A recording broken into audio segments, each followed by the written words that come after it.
Welcome, Andy. Thanks for being here.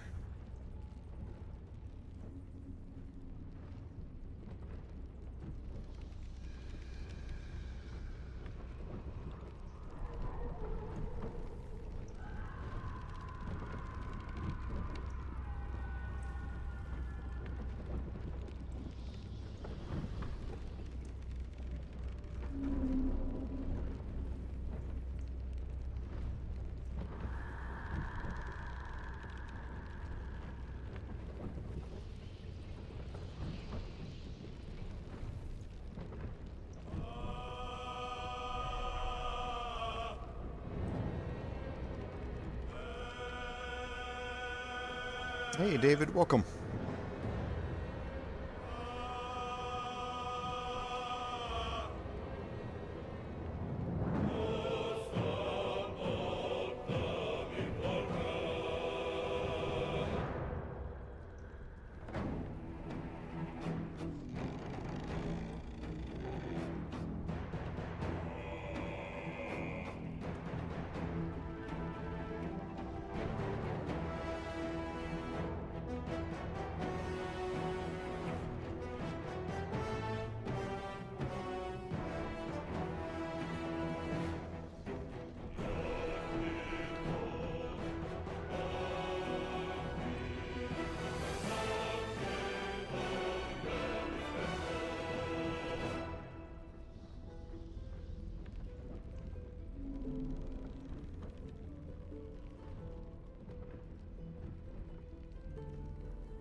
Hey, Ostamura, thanks for being here.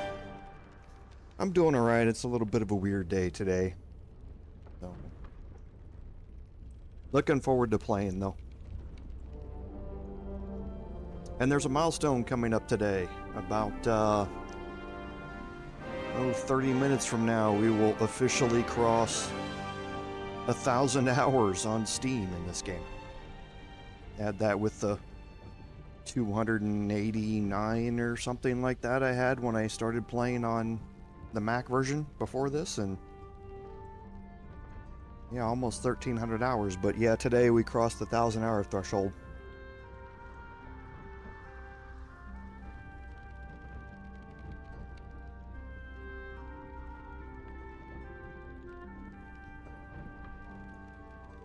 I think when I started it up 10 minutes ago or so, I had 999.1 hours.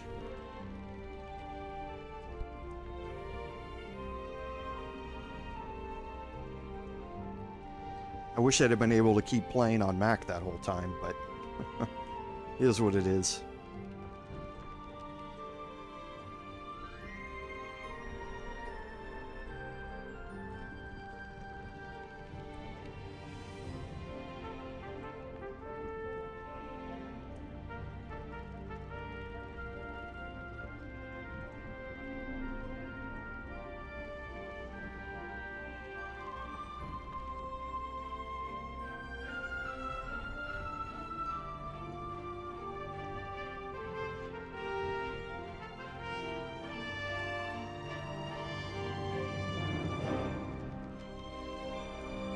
I don't know if it's an accomplishment as much as it is maybe dementia or insanity or something, but I appreciate it.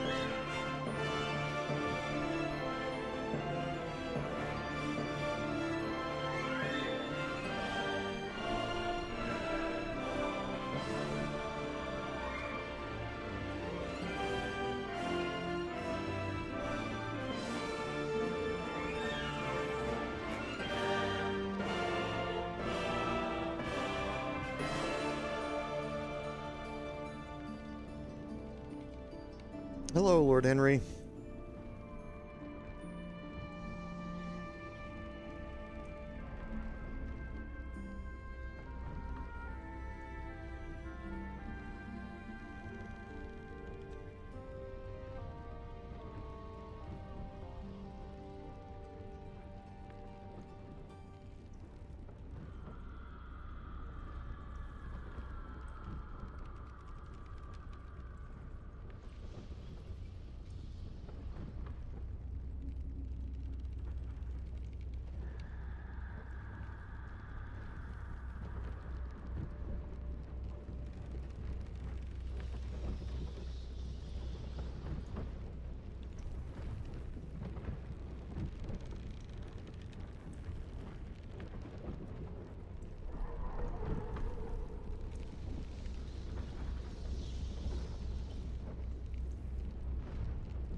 Oh, thanks, Lord Henry. I appreciate it. No worries. Like I said, I know that can be an odd time for a lot of people. So, yeah, it was a fun one.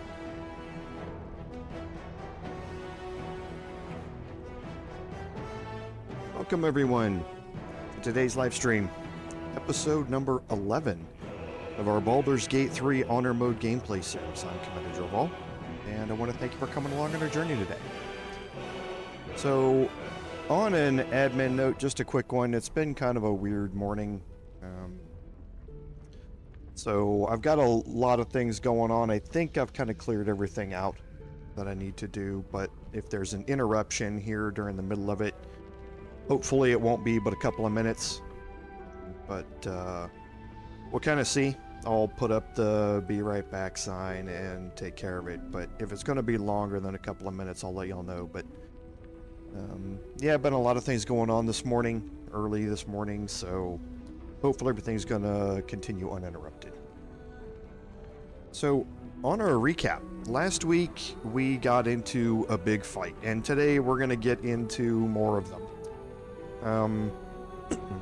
We ended up going into Priestess Guts chambers and killed the ogre to be able to get enough XP for our level up.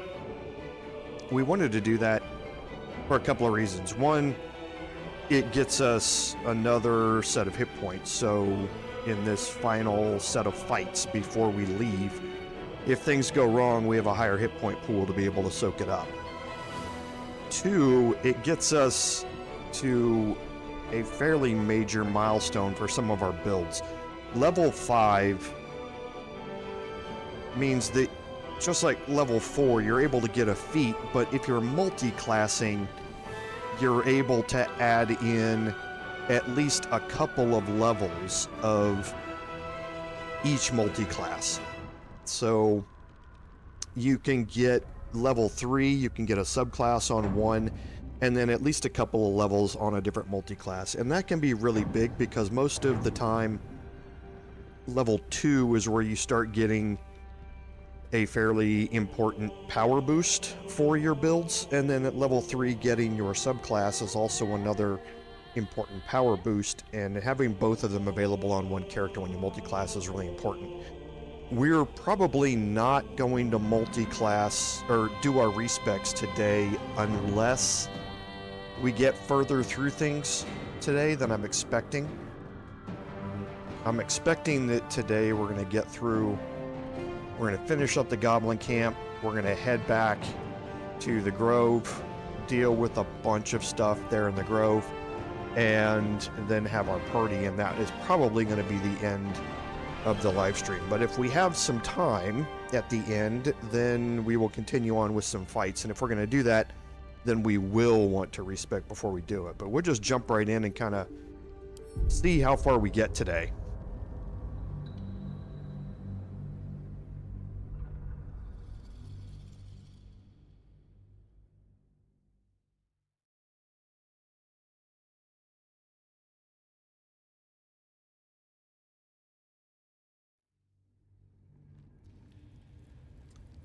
Okay, so here we are. We had just finished killing Palma at the end of last episode and gotten enough for our level up. So let's go ahead and finish our level up to 5 here. And again, this is going to be fairly quick because we're not all that interested in our real build setups at this point. I don't want to do a lot of that now. I want to start off with a whole set of respecs and that sort of stuff at one time. So, level 5 here for College of Swords, we're going to get access to our level 3 spells, and there's some really good ones here as far as CC goes for the Bard. Glyph of Warding is really nice, but I think I'm going to go with Hypnotic Pattern for now. And nothing else out of here I want to change.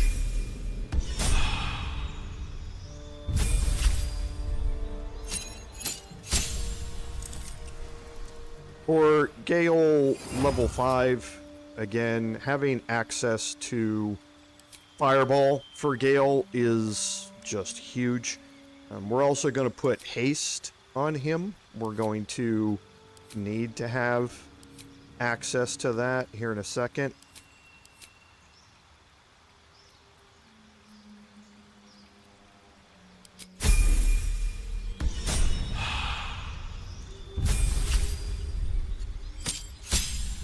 Karlach Barbarian level 5 brings a massive power boost, and that we get access to extra attack, which is, for your martial classes, the first real big damage boost that you can get.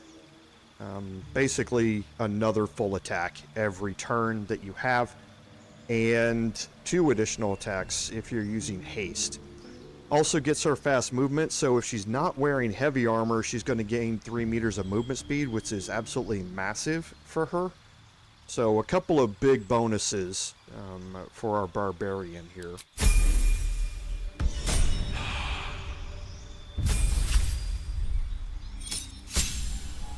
Astarion at rogue level 5 doesn't get a whole lot. Uncanny dodge is always nice. You're taking half damage from attacks. Again, we're going to be doing a major respec on Astarion here, so for now I'm not too worried about what he takes. And I do want to look at something. Okay. We're just going to do a quick swap out for Karlach to the returning pike. And now the room here. What I'm going to do is I'm going to come back and search all of this stuff. Well, I'm here. It's going to be a pain to come back. Who's got the carrying capacity? Astarion does, right? Careful, I'm behind. It's going to be a pain to come back. So let me just quickly click on take all here on everything, and then we'll head out of here.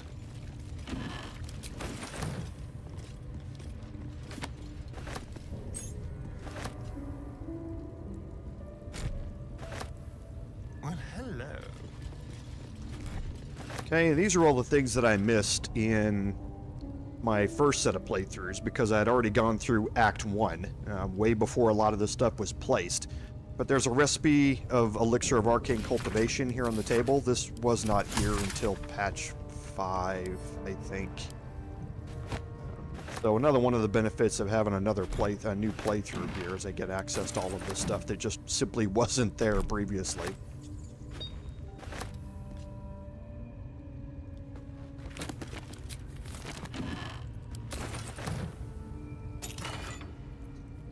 The Amulet of Misty Step is always nice.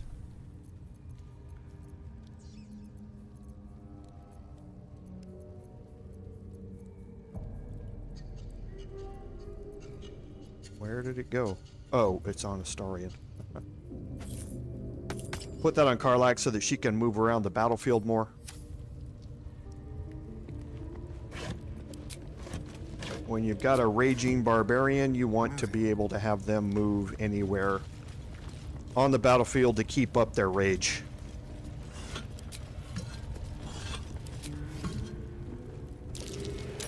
Something over there.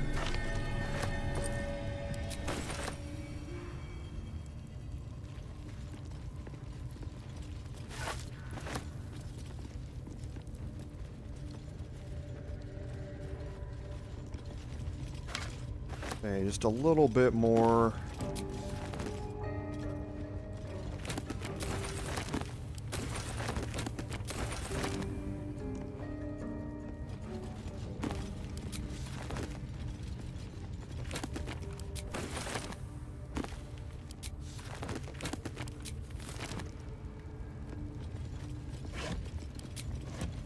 Okay, the padlock, or we haven't been down into this area. You can, just for your reference, can hit the cage. This area here. Wretched thing, pull yourself together. Keep a blade close.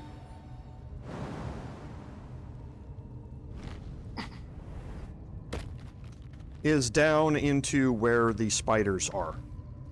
And there's not a whole lot that you can search down here, but we did kill the spiders in our last episode.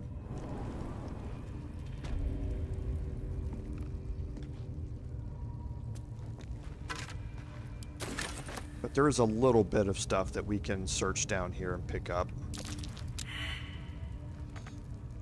Web.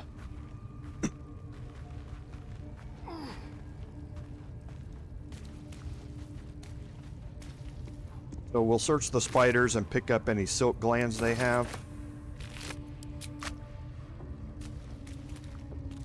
I think that's really about it.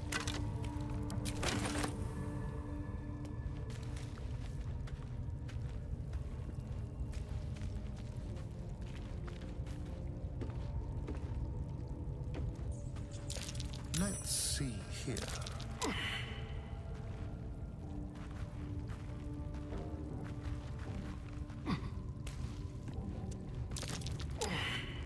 Boy. The highest text character I have just keeps failing to save.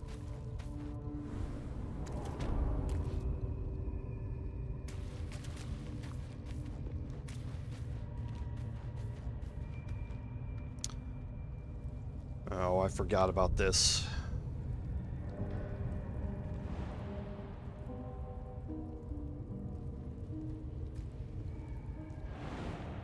Yeah. Forgot about this. You're not going to be able to... You can. Yeah, I shouldn't say that you can't. It's just really hard to find the couple of pixels up there where you're landing on the floor to be able to jump back up there. You can make it with the Elixir of Hill Giant Strength. You just have to find the right spot. Into my pocket.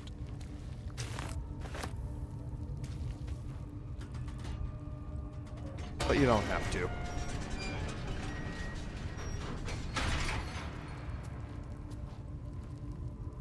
Okay, so we'll just bring Astarion out here. And we'll take everybody else out. Can't slow down.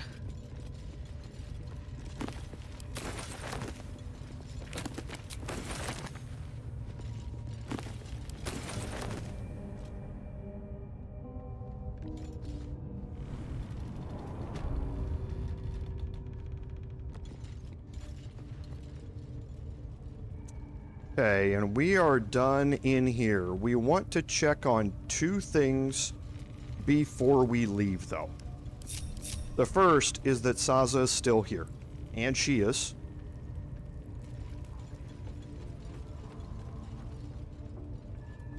And the second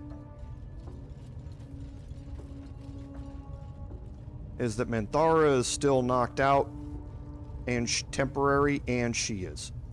So both of those key things that we need to happen inside here have finished. So now we can leave the Shattered Sanctum.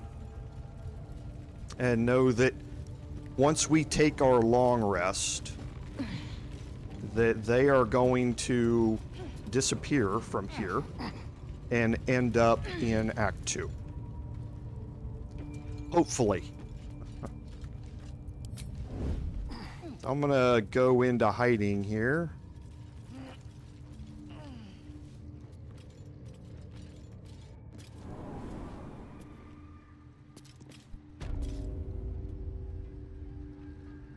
I'm gonna break my group and we're gonna go with Astarion. Now, for this, all of the goblins are out here, and there's about 20 of them.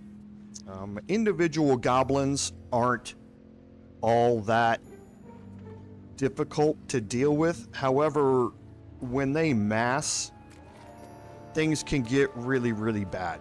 So what we're going to do with Astarion is kind of a little bit of what we had been doing previously, but not with everybody. We're going to start taking out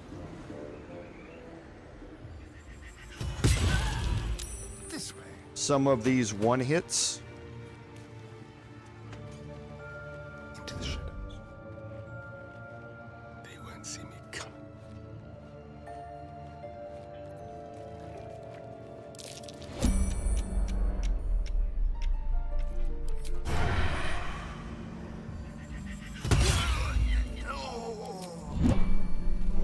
Time for discretion. Stay low. And we're going to try and manage this as well as we can.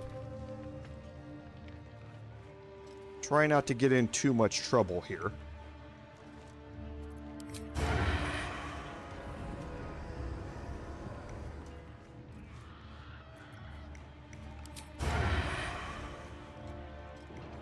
Okay, I think I can do it from here.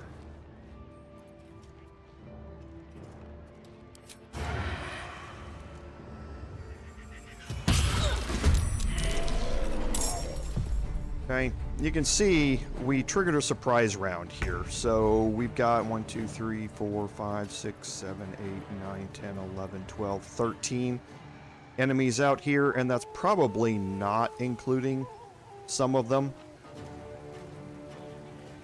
That actually did include these two. Probably doesn't include Crusher or any of the ones that are back here. So managing this, like I say, is fairly straightforward. But since we've got a surprise round,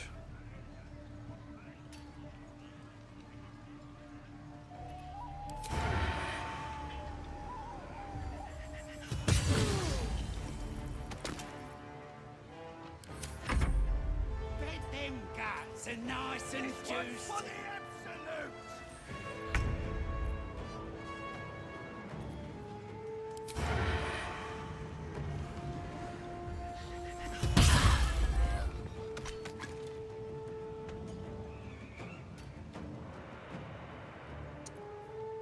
and I'm gonna move.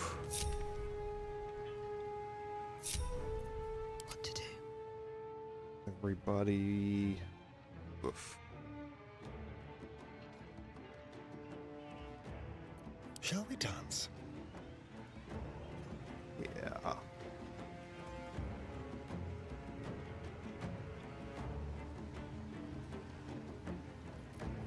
Nice and quiet. I think I'm probably going to get drawn in here if I end Astarion's turn. So we're going to move everybody up here.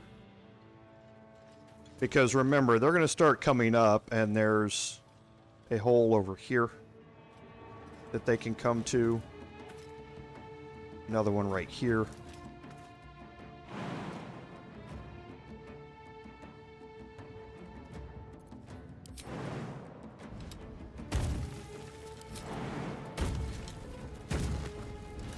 I want to get everybody completely out of the way here so that they won't be seen until I take out a couple more of these.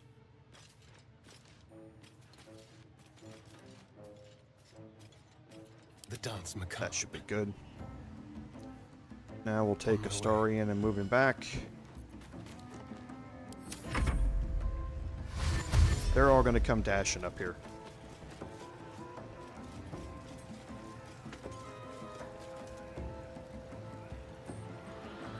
He's going to stay down there and end combat. Nice.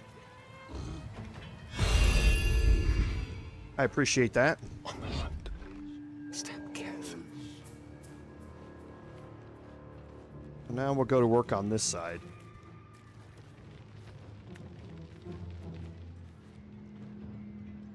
And Tracker Kagha here always has some issues. We have to watch out for this detection cone right here on this corner.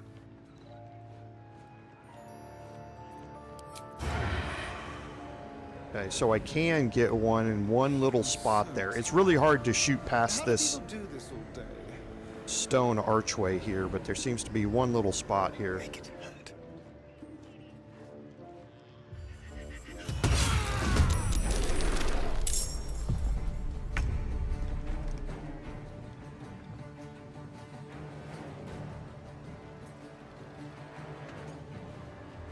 This will do nicely.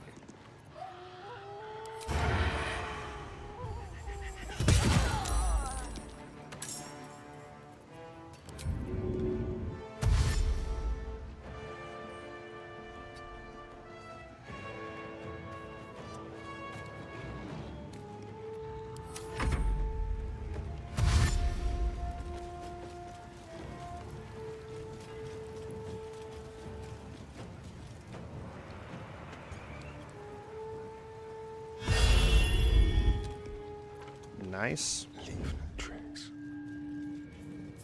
Check.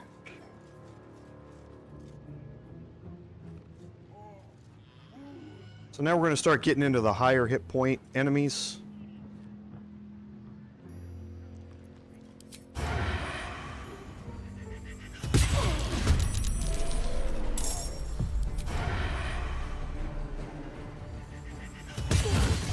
Ooh, a 43 crit. Holy cow.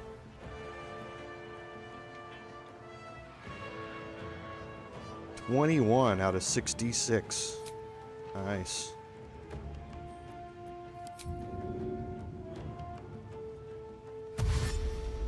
If I trigger a surprise... Oh, they are surprised.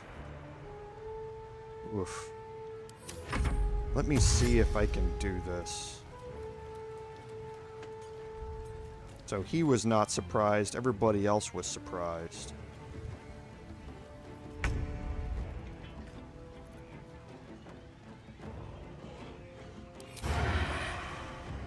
Let's play.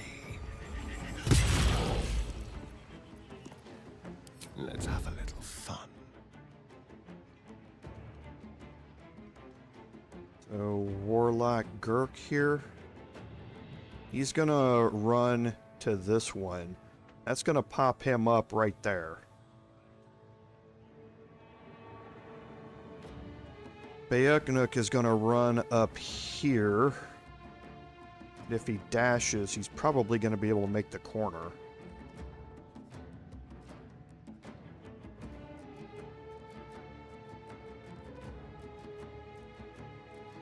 Time to move.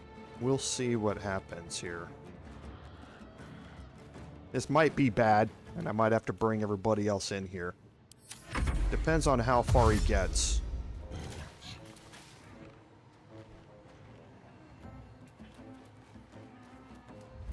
Okay, so he did find him. I was hoping he wouldn't get that far, but we'll see what happens with the Warlock. If the Warlock casts Hold Person, I've got a problem.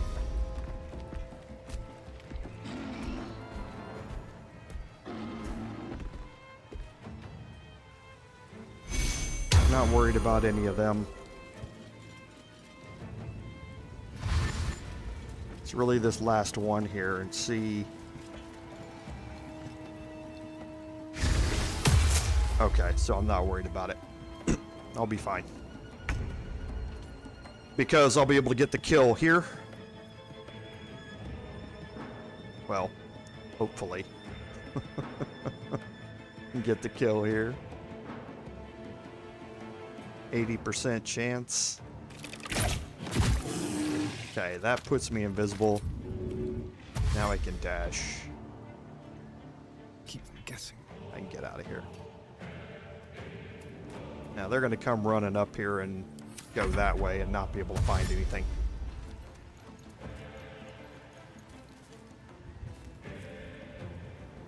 Not even going to come up here.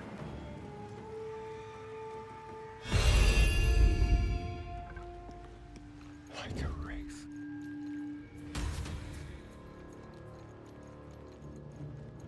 I'm going to see if I can get out here.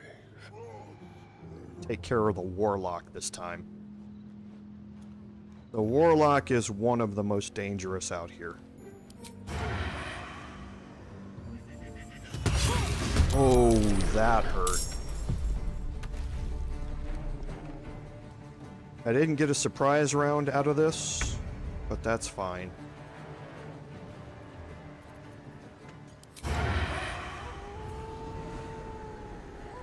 Excellent.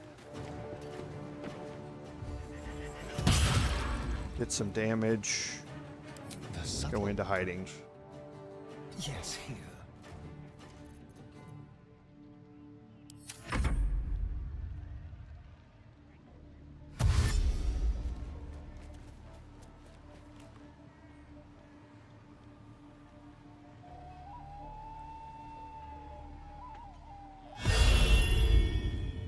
Perfect.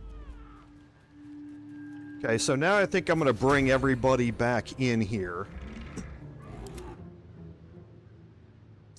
Because now their numbers are much more manageable.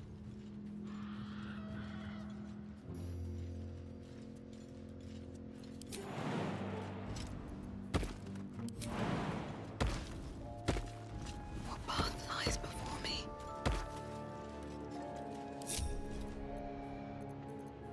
Okay, and...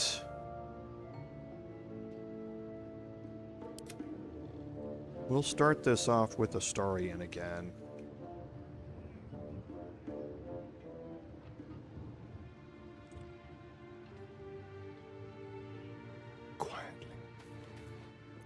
actually hoping...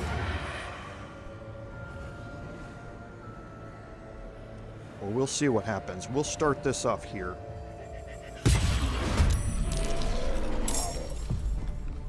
I got a surprise round. Okay, which is huge. Because that's guaranteeing me a crit here.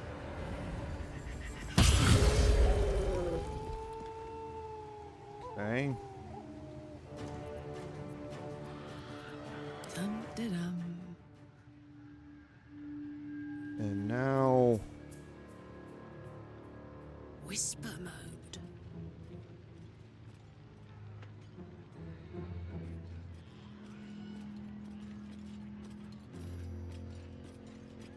I want to illustrate something here, and I also want to test it at the same time, because I think I know what happens here, but I want to check. So, the returning pike. A couple of things about this.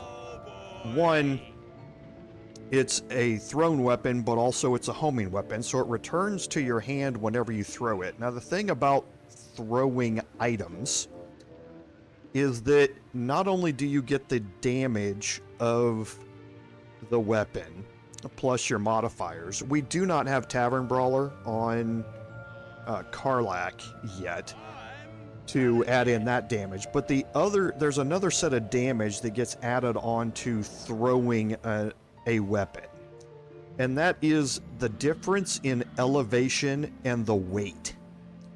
The returning pike is a heavy weapon. It's 8.1 kilos. So when you throw it from a height, that additional height adds damage on top of the normal damage done by the weapon. Now, getting into a place here where I can actually throw this is always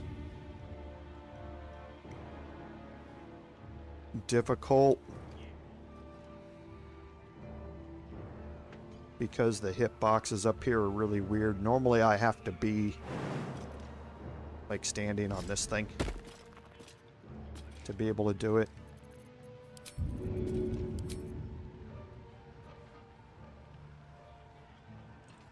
I prefer not to waste it here.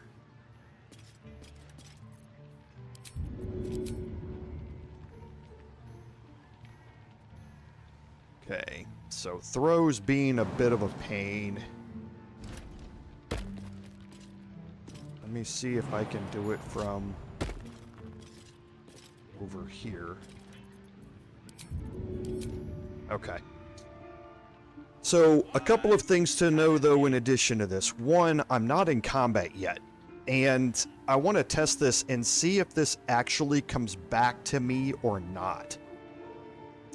I think I've had this happen where if I'm entering combat with this thing being thrown, that for some reason, when it rolls my initiative and brings me into combat, it skips returning the weapon to me. So I want to test this. What I'm expecting is that it's actually going to stay down there and it's not going to return to me, and I'm going to get an open hand icon here. But either way, I'm going to be able to kill Sharp Eye Aggie here with this, just because of the height difference if I hit. Got it. Okay, so it actually did come back to me. But we did kill Sharp Eye Aggie, and that's good for me to know, because now I can enter combat by throwing it from an elevated position. Sharp Eye Aggie was hit for 15 damage here. I rolled a 10 on the piercing damage, which was nice. A +3 for the strength modifier and a +1 because it's a +1 weapon. I rolled a 1 on the 1d4 from the Ring of Flinging, which is the throwing boost. And then also right here, you add crushing damage. Now this is always bludgeoning damage. It does not matter what type of damage the weapon inflicts, whether it's piercing or slashing or anything. Crushing damage is always bludgeoning. And this is 8.1 kilos being thrown from 9.268799 meters above the target. And that equates to 9 additional bludgeoning damage. And that's a rider that gets thrown on, at the end, and if you kill with it, it says that they fell to their death. So the game doesn't entirely know how to deal with all of these things, but it does add in the damage rider like it's supposed to from core rules. Core rules says that exact same thing. And now I have another attack here, but I don't think I'm going to be able to get it on this target. Yeah, I'm not going to be able to from up here. The hitboxes with this turret they're just way too weird. But it's good to know that it does come back. I'm not always going to count on that, but in some fights where you have elevation, having that additional bonus bludgeoning damage from the returning pike is very, very nice. Time for a cull. Maybe I should stay crouched forever. On my way.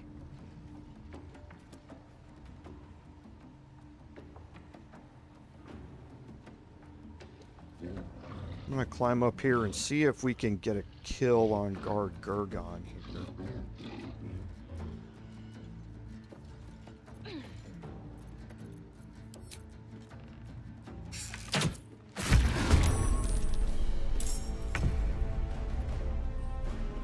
Wizard, not a cat burglar.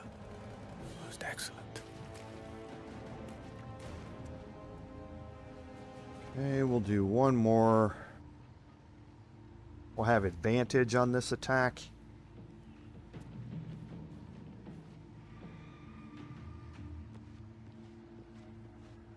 Actually, I'm going to leave Gale out of this. I'm going to put Astarion into invisibility This feels after good. this. He has his full movement left, and this is a surprise round. Let's go. I'm going to get him down here so he can then move out onto the floor out here. Let's cope with fire, baby. Survival is all that matters.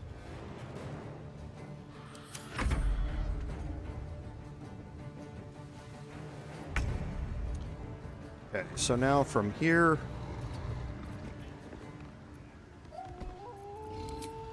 should be able to get the kill here. That's going to put him into invisibility. And then everybody's going to come running towards me. And that's just bringing them more in range of my attacks.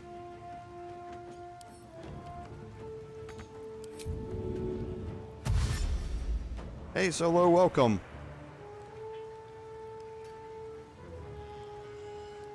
Actually gonna move up here. And let everybody come to me. Smell blood.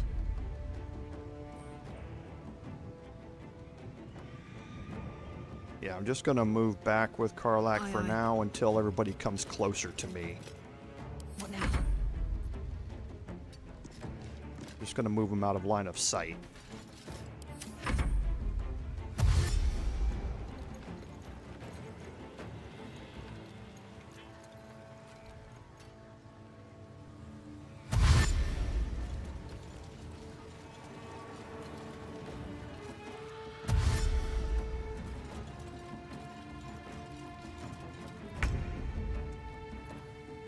Okay, so now we have Krola here, who's our lowest hit point enemy.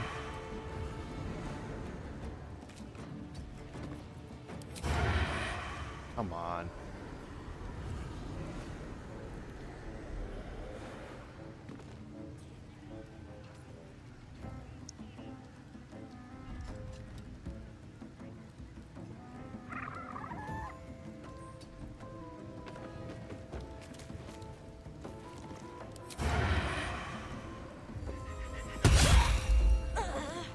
Puts me back into invisibility.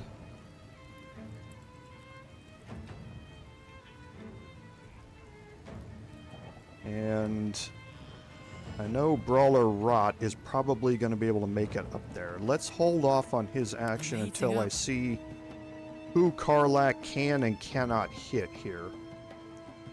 So, Tracker Pulley, not going to be able to hit. However,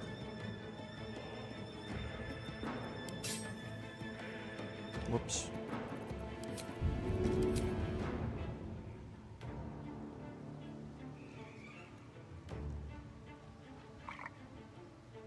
One, two. Okay, and you saw the two damage numbers, 11 from the hit and 9 from the bludgeoning damage.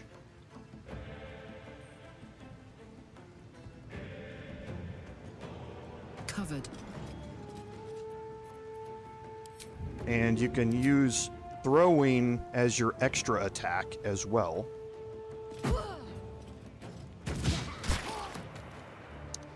So I missed on the attack, but it still hit with bludgeoning damage. That's the other important thing to realize about that, is that it doesn't matter if you hit with the weapon or not. If you've clicked on the entity, you're going to inflict the bludgeoning damage on it. I'm ready. I wonder if this is worth the cost. So let's move... Eesh. That's going to be a problem. Okay, I can hit from here. Well, it's a 90%, but I've got disadvantage. No, path is interrupted.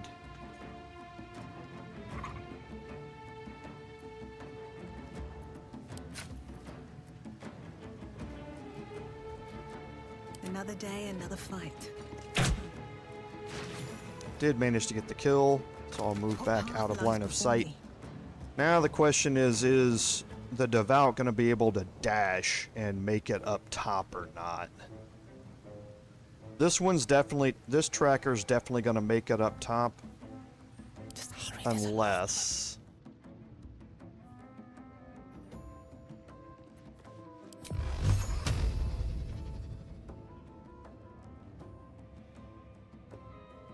See if I can roll well here. Ooh, I did. Nice. Now, Gale is in line of sight, which I don't like. Time to kill. But it is what it is. So yeah, we'll just see if the Devout here can make it up there. Or not. He's not even going to dash. That's fine. You can knock me out of hiding if I don't pass the saving throw. That does not bother me at all.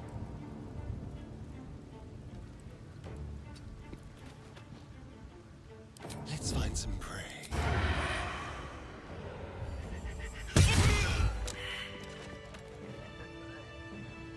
Okay. So that pretty much, there's still 3 more, I believe, that we want to deal with. Watch your back. Over here. Let's prowl. Okay, Brawler Tiny is over here.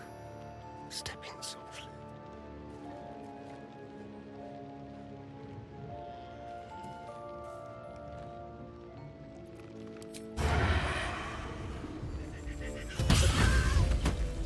Ready or not?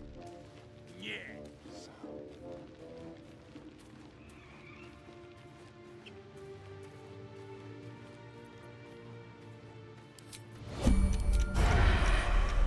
Brawler Rancer. Subtle steps.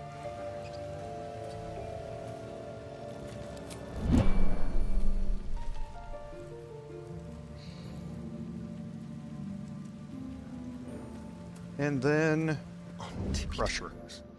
Move unseen. Can't even enjoy a drink in peace.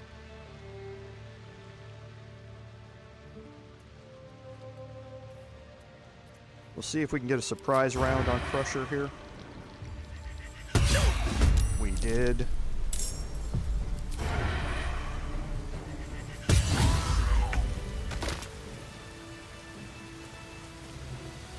Definitely going to pick up Crusher's Ring. One of the best early game items in the game. Being able to expand Astarion's movement while he's invisible is just huge. It's just massive. So I'm going to be coming back here to loot all of this stuff. There's a lot of stuff here. I'm going to come back off stream, I think. I'm gonna see how this plays out. But I'm probably going to be coming back off stream to loot all of this. And I forgot about Brennick and Andra. Or Brennick, Andric and Brenna. Sorry. Let's... Don't be shy. Invisible me. Sneak, sneak.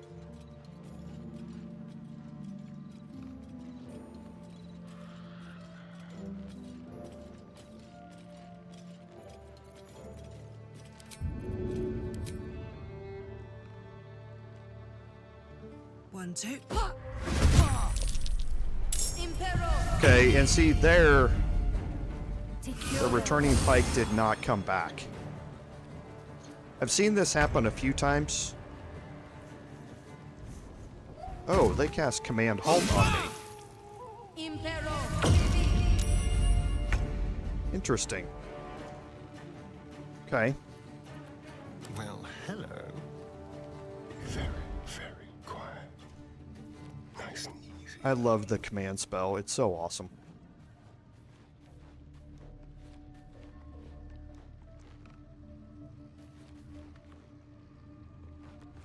Definitely going to get rid of Brenna here.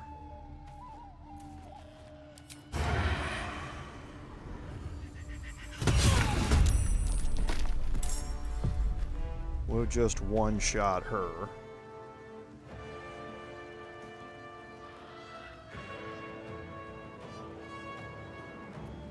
Let's turn someone inside out.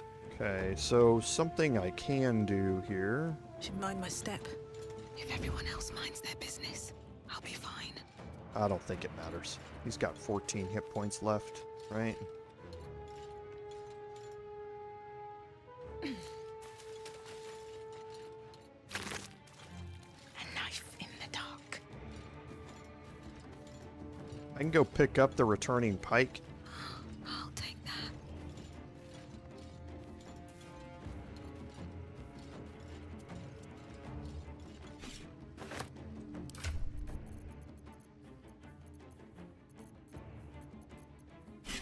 Now, Karlach's going to use her action to equip anything. Doesn't matter. If she equips something, it's going to use her action to do it.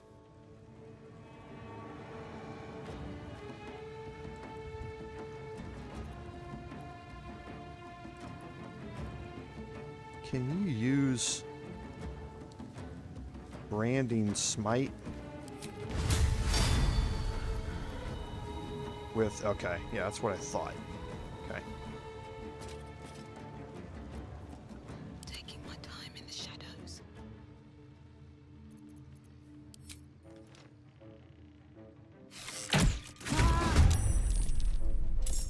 Your desire?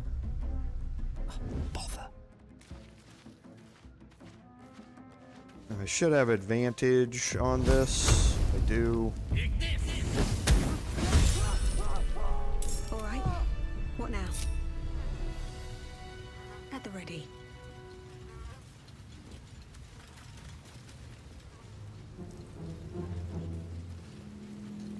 Okay, but there is something out here that I want to illustrate before we go. So,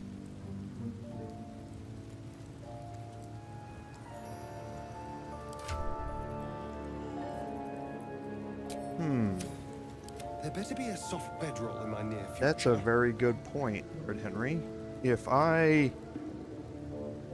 Well, if I throw it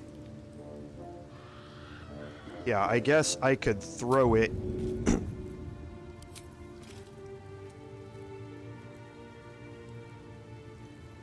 The first time and do damage with it.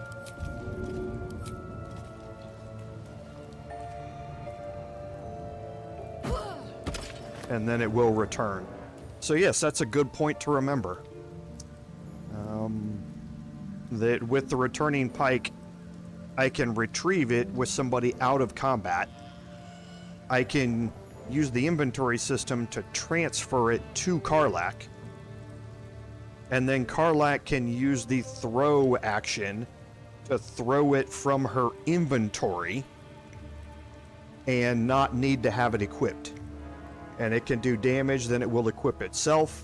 And then I could either use my second attack as another throwing attack or as a melee attack if I wanted, and it doesn't use up my action. So yeah, that's a very good, very good point, Still in Henry. control. Thanks for Just. pointing that out. So I want to point out something here. Now on the grill here, we have a lot of camp supplies. There's a bunch of camp supplies all out here. There's also the dwarf out here. If you remember right. What's inside? There was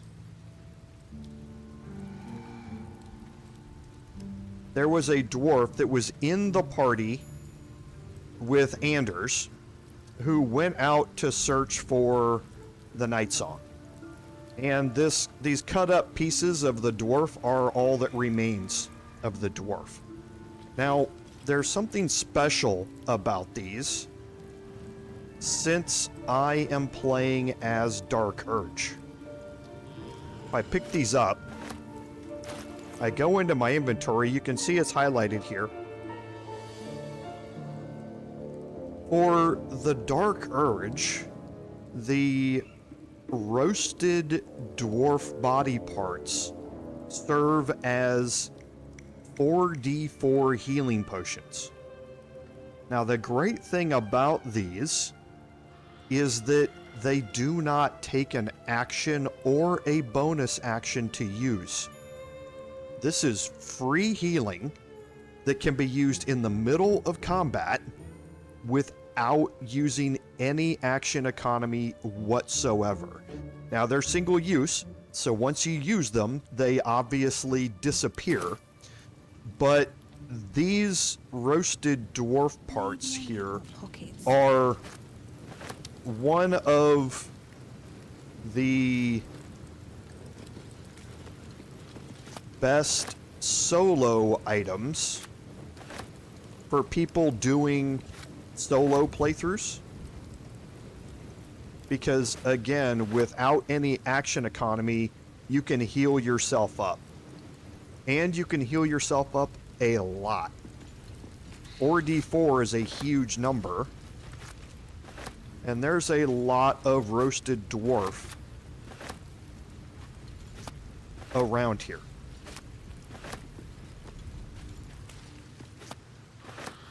Okay? And every one of these is 4d4 healing.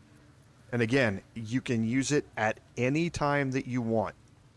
You do not have to use an action to utilize any of this. So a very important thing that you want to make sure that you pick up while you're doing your playthrough if you're playing as Dark Urge. You can pick them up and sell them as any other type of character. However, for the Dark Urge, those now become big healing potions that you can use. So don't skip out on those. And I think everything else is regular camp supplies. Yes, it is.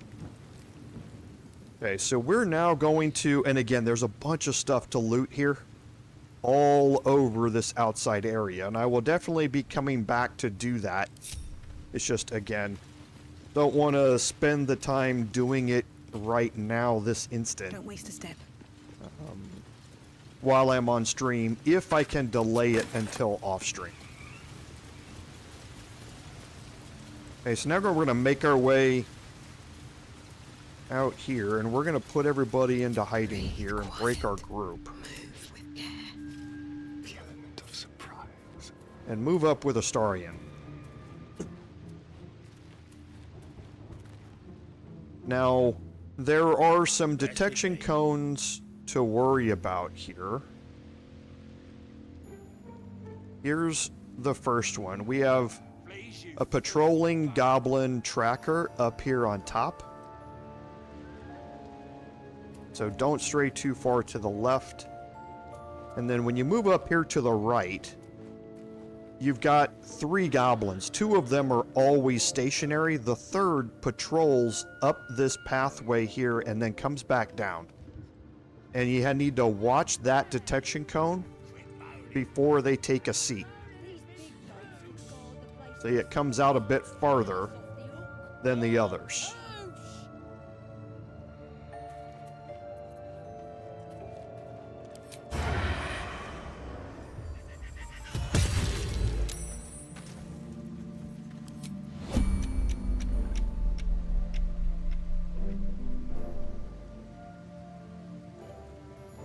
Step lightly.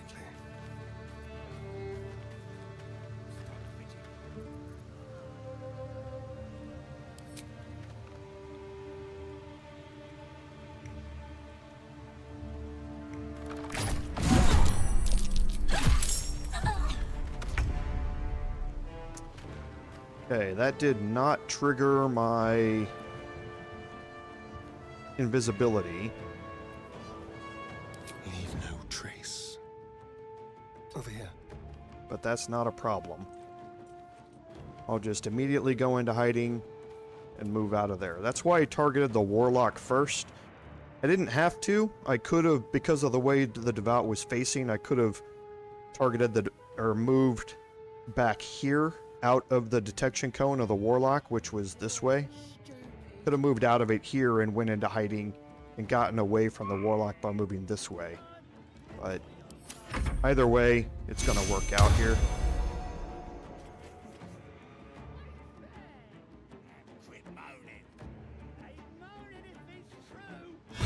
And he's going to go back to sitting in his chair.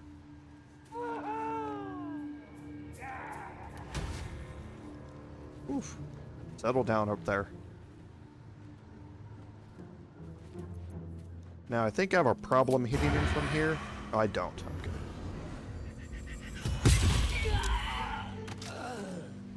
Just a whole bunch of big hits by Astarion. Move unseen. Okay, now here. The key to this is taking out Tracker Rindle up here on top first. Tracker's going to come back to this corner here in a second, and you'll be able to see their detection cone.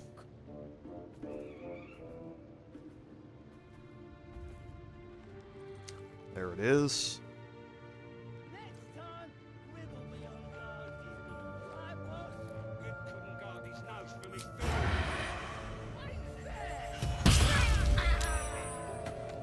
One step at a time.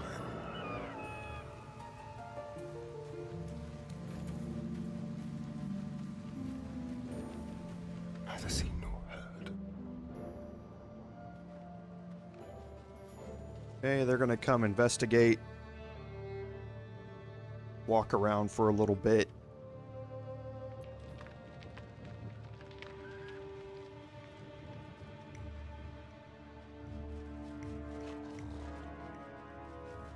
And I'm just going to hover over the turn-based mode here, just in case.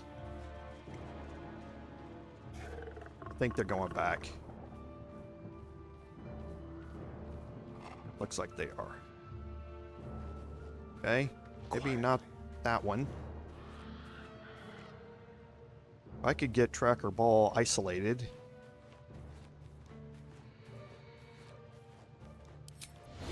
Looks like I can.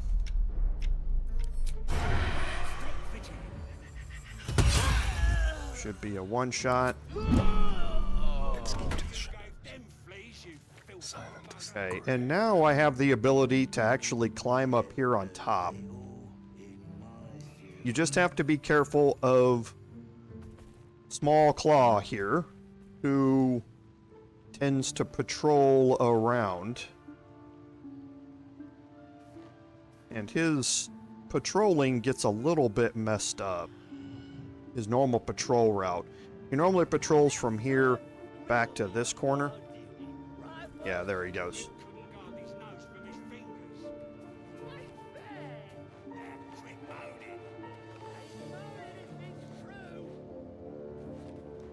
I'm gonna climb up on top here.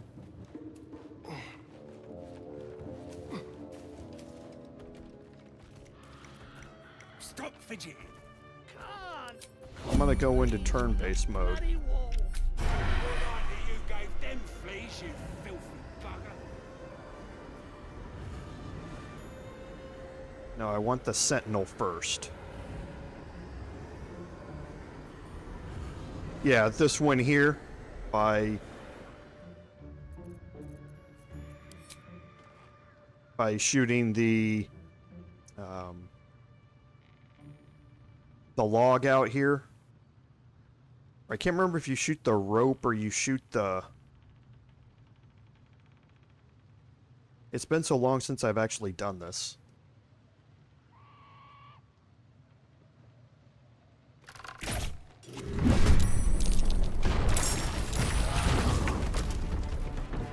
Okay, so as Lord Henry mentioned, you can free the boulder up there to go down. You're not normally going to get a kill out of it. That's the first time I've actually seen it get a kill, but it will put some serious damage onto everybody here who's in the way. I want to look at the detection cones. So it looks like I'm fine here with the detection cones. Light as air. So I should be able to move Karlach up here as well. And I want to get the high ground. Because, again, with the returning pike, I want to bring in the bludgeoning damage from high ground.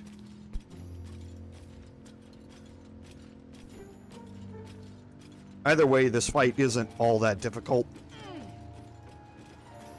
But as I've said before, with honor mode, I tend not to take any chances with anything.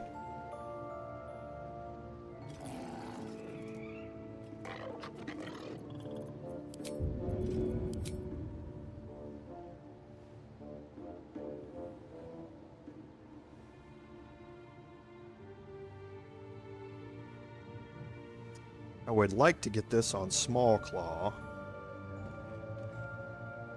I don't think I can jump up there. I can't.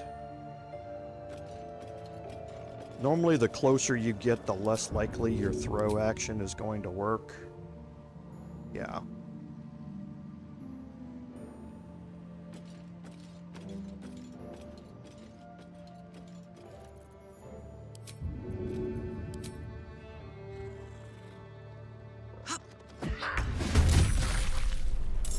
Okay, and the returning pike didn't come back again.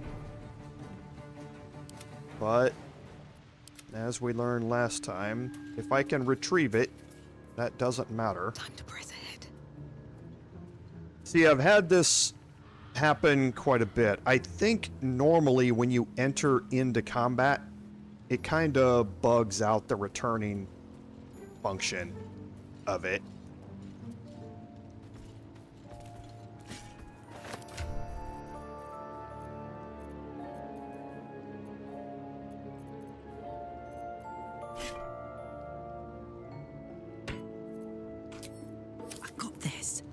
And then Karlach doesn't get her second attack here yet.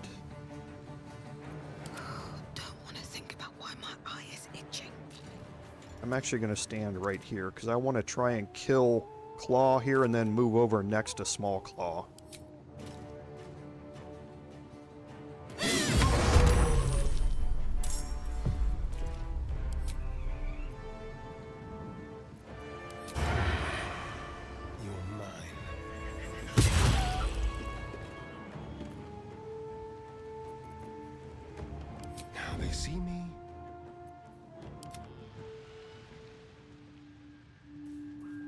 See if we can get enough. What do we have here? 8?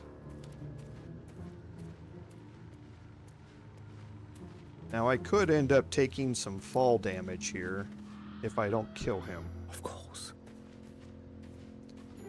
Well, let's see how far away I can trigger this. A ways.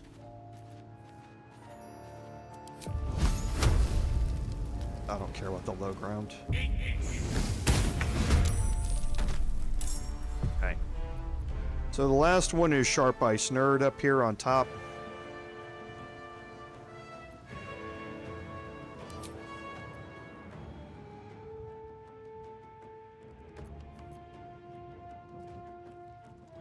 Quickly. He's going to want to come down. Well, he's probably going to shoot at my bard, which is actually really good if it does happen. Let's have a lick. That's perfectly fine too. He normally wants to come down and try and activate the war drum, even though there's no reinforcements to be brought in.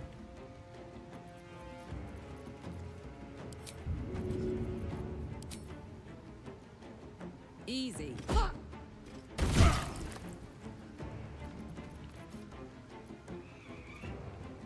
I won't give in. He's got 6 hit points left. Battle of wits. Few ways I can't get past.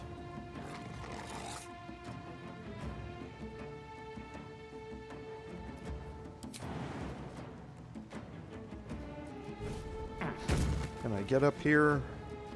Don't get too close. Now, do I have... Oh, that was the end of his last turn. His action isn't going to work. So... Where do I go from here? definitely want to move in here. Let the ward go after my bard. Death is but a word away. Okay, well, I'll take an opportunity attack. None of those portent dies are going to do anything.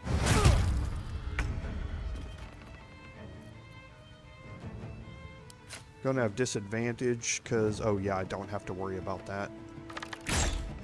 With him, and they missed.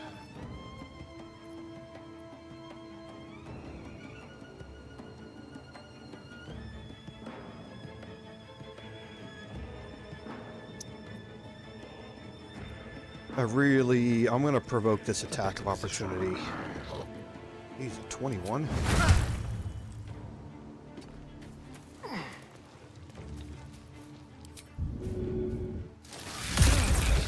Perfect. Didn't want to let him stay there because what can happen, and it happens very, very rarely. But you have supports underneath this bridge here.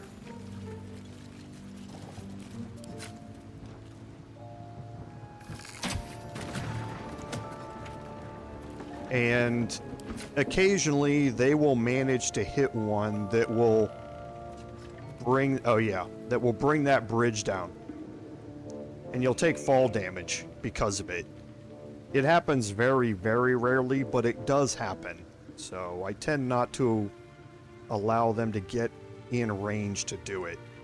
Normally that Sharp Eye is focused on triggering the war drum, even though there's no reinforcements to be brought in.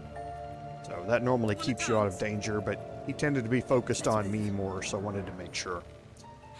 So that clears out the Goblin Camp.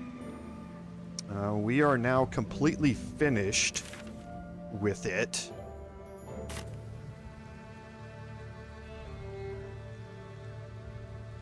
And if we look at our journal here, we learned about the Underdark from Halsin. Halsin has been rescued. We want to go talk to him. Under Save the Refugees, we've defeated the Goblins and we've saved Halsin.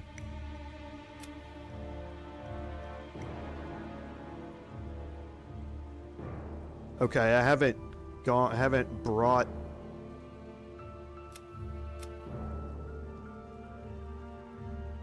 Okay, so I need to make sure I go do that. So I'll head, do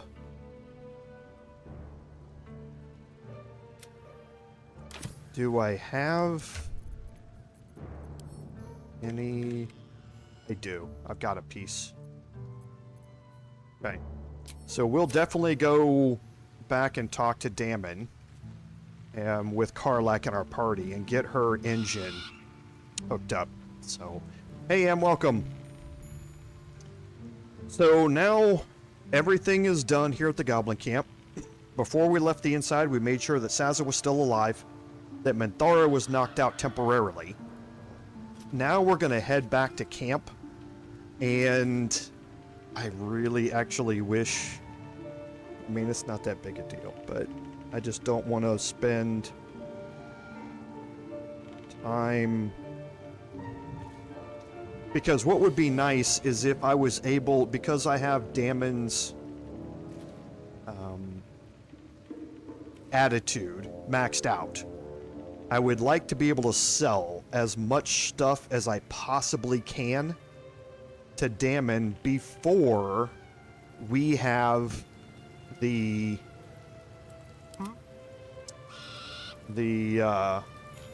tiefling party and he leaves. That's going to be able to maximize my gold here at the start. So I think, I'm sorry everybody, I think you're going to have to put up with me looting a little bit, because I want to loot this stuff out here so that I can go sell it before Damon leaves. Don't mind if I do. So I apologize. I was going to do it off stream. I was going to come back and collect all this stuff, but Over there. it makes a lot more sense if I can just sell it all to Damon and get the most gold out of it before he leaves. Now up here there's a bird's nest.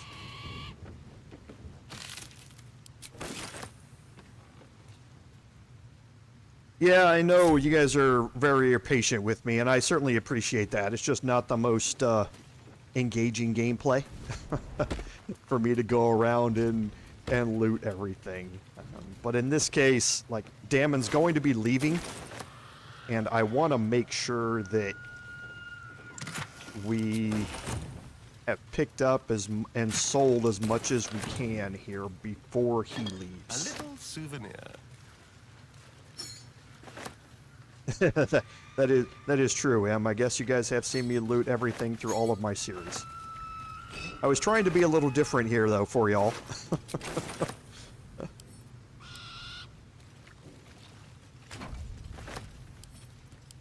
And these I can get rid of immediately.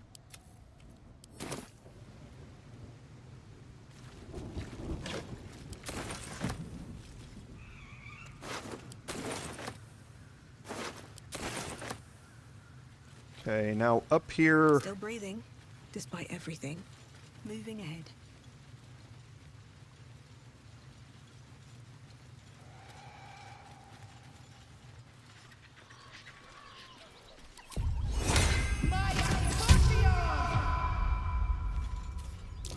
That might be worth a look. dirt mound that we want to loot.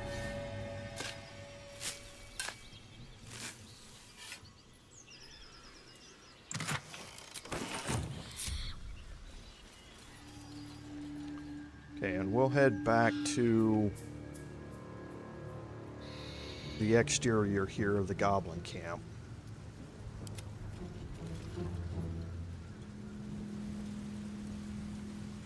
What's in here? Let's have it. We'll just pick up the rest of this stuff as quickly as we can here.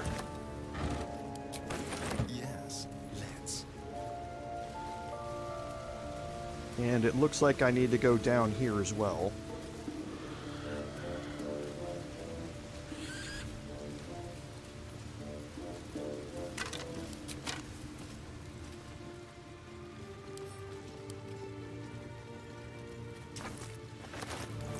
Nobody around to see us steal.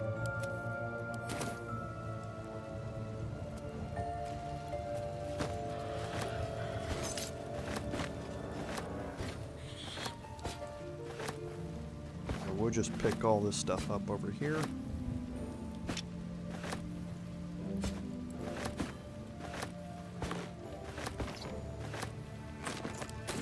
There's the chest. There's a couple other things laying around.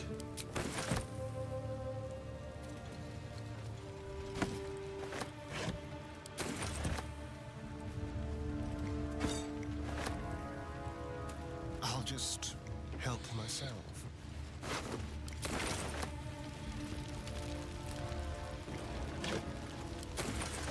Okay, we had looted a bit of this on the way in. Okay. Thank you. Nothing.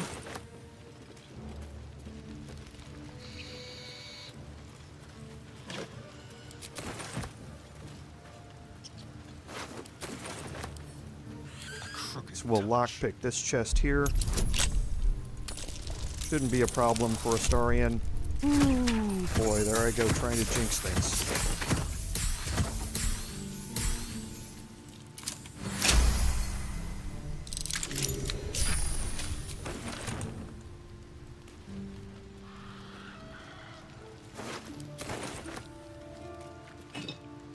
And now we're going to climb down here. And going to get a survival check.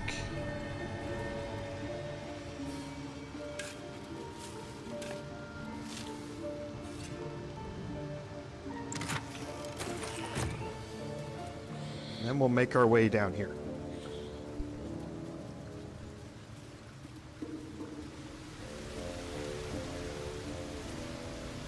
Now down here again, before sponges and soap bars were added into the game, I came through here and didn't, like I say, none of those were here. But now you can pick up sponges and soap bars early. Okay, so we're going to break our group. Time to rest. Just like we did at Joaquin's Rest. And we're going to send Astarion up here, and we're just going to click on the crag rock. Okay, so we did pass the perception check. Someone's left a trap out for us.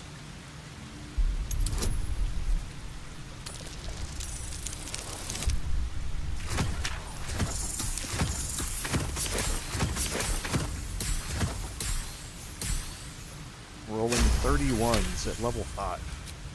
Gotta like that. So, as always, tenet of D&D, always look behind waterfalls. I believe this is the only waterfall in the game, though, that actually has anything behind it.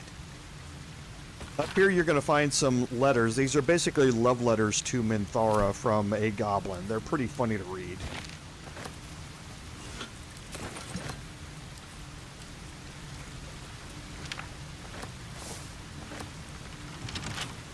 Symbol.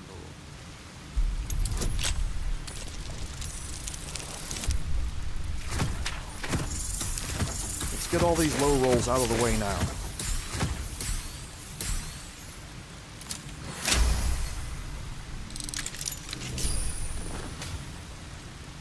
Okay, just some various arrows. Great Axe +1, nothing in particular that's really good. But all stuff that you want to be able to sell.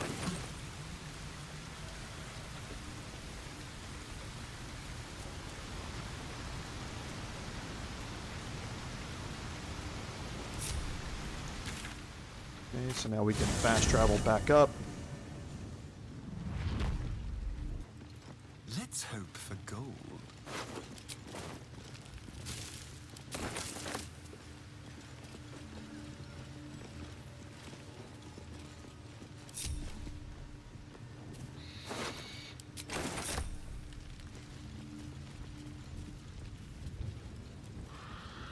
Okay, don't forget tracker here underneath.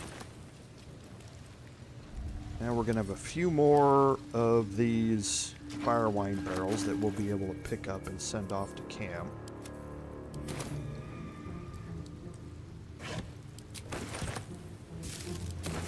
And there's a bunch of camp supplies in here. By the time you finish up with the Goblin Camp, I believe even in honor mode, you are going to be fine on camp supplies for the rest of the game. I haven't run the calculation in a long time, but we'll take a look at it here in a second.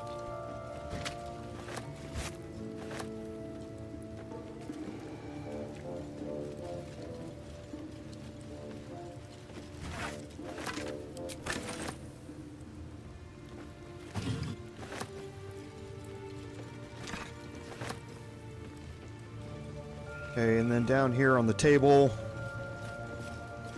again, honor mode, so I'm looting everything.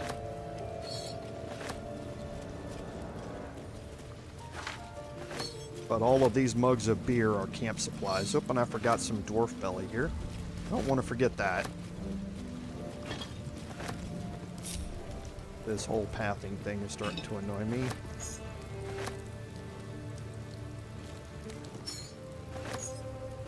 Okay.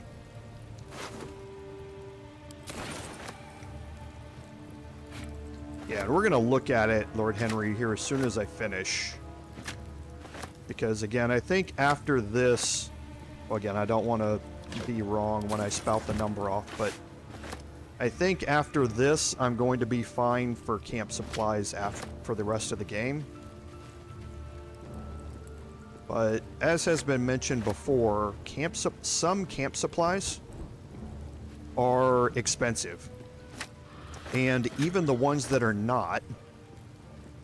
And by expensive, I mean some of the alcohols are 20 gold a bottle and that sort of stuff. So if you pick up 20 of them, that can be a lot of gold that you're able to sell for. But even if you get ones that are only worth 2, 3, or 4 gold, you may end up with 3,000 or 4,000 camp supplies. And you can sell all of that, and even if you're only selling it for 1, 2, or 3 gold, that could still be 4,000 gold. So there's a lot of stuff to be had. And yeah, see, we're up to 2,872 camp supplies. Now, that's not all how many items I have. I may have 400 or 500 items in there. And selling them, you know, and now, by the time I double that to 1,000 items, by the time I'm done, selling those for 2, 3, 4 gold a piece, you can make a lot of money off of your camp supplies. So it's never not useful to loot camp supplies. Even if you don't need them for actually long resting, having them can be very, very useful. So up here should be the last major loot area.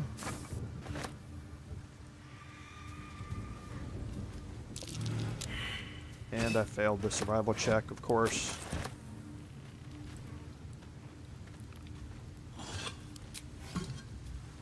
What to do? They should all be running.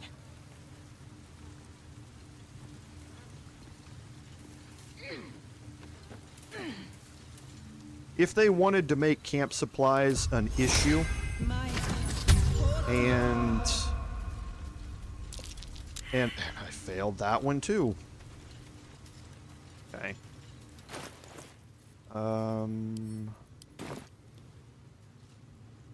If they wanted to make camp supplies an issue, or they wanted to make long resting more of a penalty, then yes, they would certainly need to up it to something that is much higher than what it is right now. Because right now it doesn't really impose much once you've gotten through the overland areas of Act 1 here.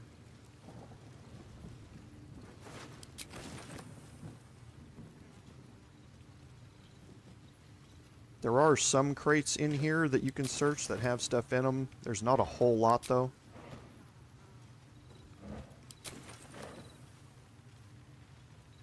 Certainly.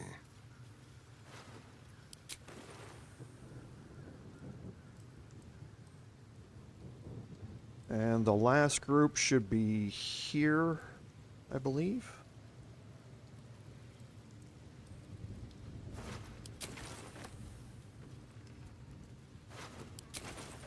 And here's the dwarf's poem.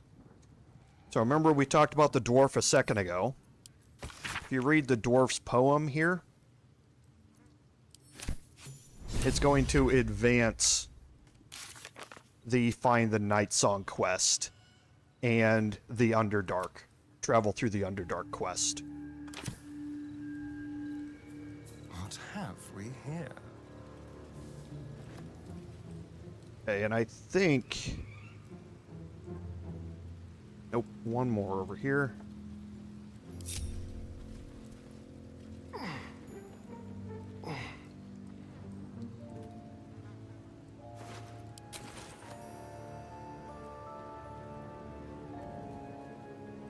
I have such a headache.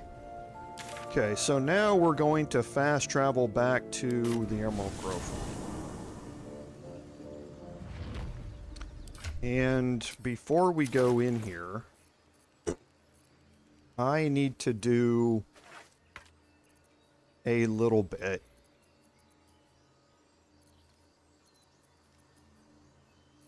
of basic cleanup. I'm not going to clean up my entire inventory, but I do want to make this easier to sell here in a second. So I'm going to move some of these things around.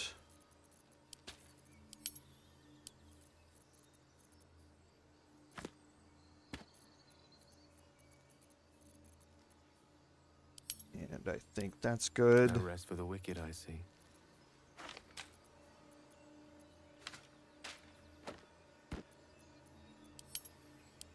What a charmer. Karlach. So let's split the candle.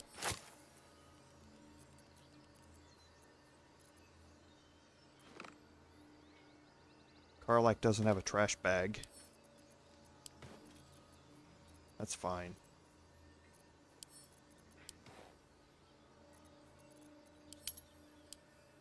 Okay, and then the major cleanup is here on Astarion.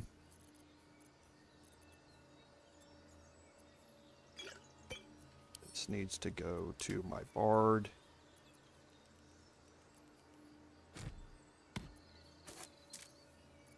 The arrows all go in the arrow bag. These are going to go to Gale.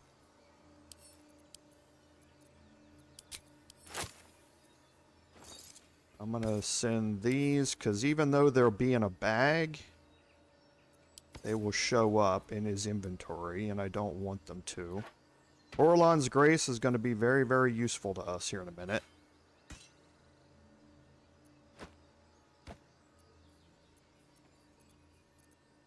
I'm going to keep the hand crossbows for now, because situationally they can be useful.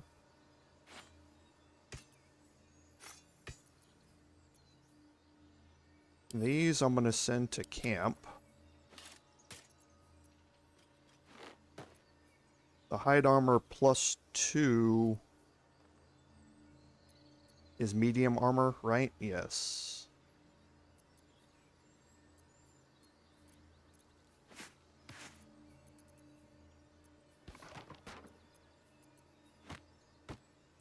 Okay, almost done.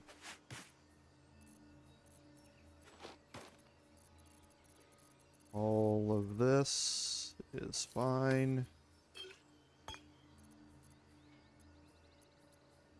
going to split the candle. We're keeping a candle on everybody.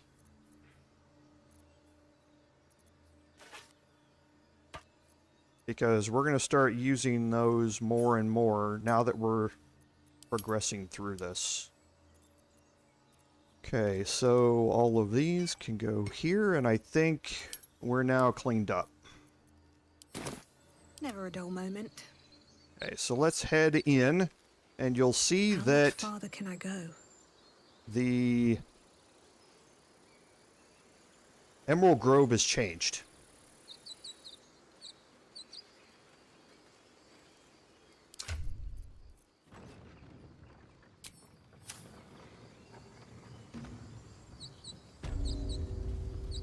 We have a quest marker up top. Right. All of our takings. As soon as you walk in here, you're going to get a conversation. Yes, Mom? Check twice myself. But to be sure. A scout just reported. The Goblins' leadership has been decimated. We might escape this place yet. And I hear you are the one to thank. I'm grateful. I took a collection from all of us. It isn't much, but you've earned it. It's not enough, but it's all we have. Halsin will likely want to thank you too, mind. He returned just a while ago. I believe he's catching up with Kagha. As for us... No armies at our heels. Amazing. We can finally leave. But perhaps we need not speak of farewells. We'll join your camp tonight to celebrate if you'll have us.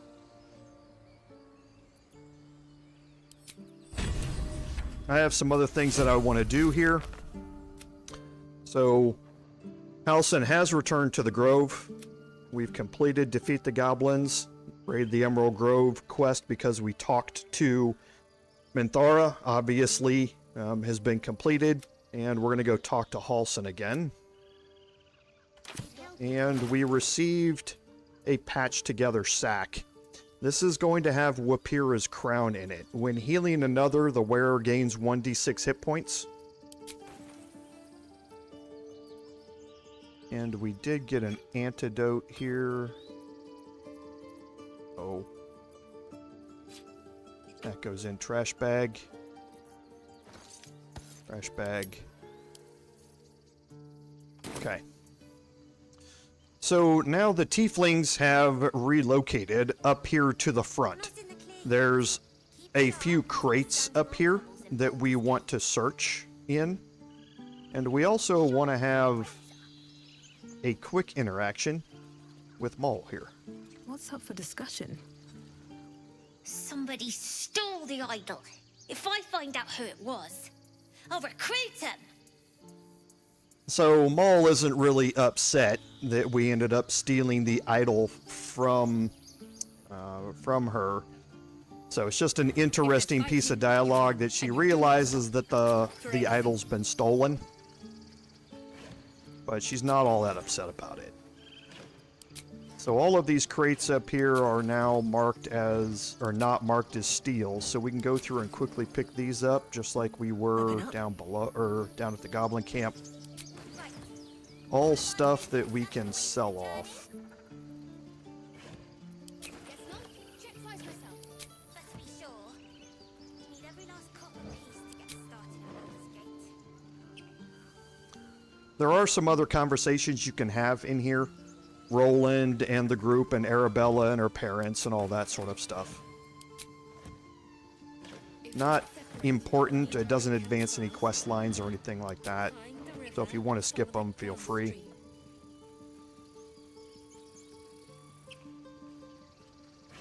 But we're not going to do much other than open up these various chests that have moved up here.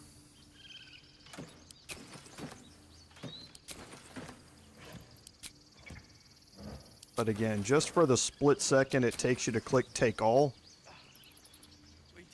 you can make a lot of money off of these things. So now we're going to head down in here, and the one tiefling who is not relocated is Damon, and he's still down here. We do have a couple of people who are encumbered. Now, if you want to get the most out of this, I will say this. The tieflings have all cleared out from down here, and the druids have not taken possession of these areas yet. They aren't down here.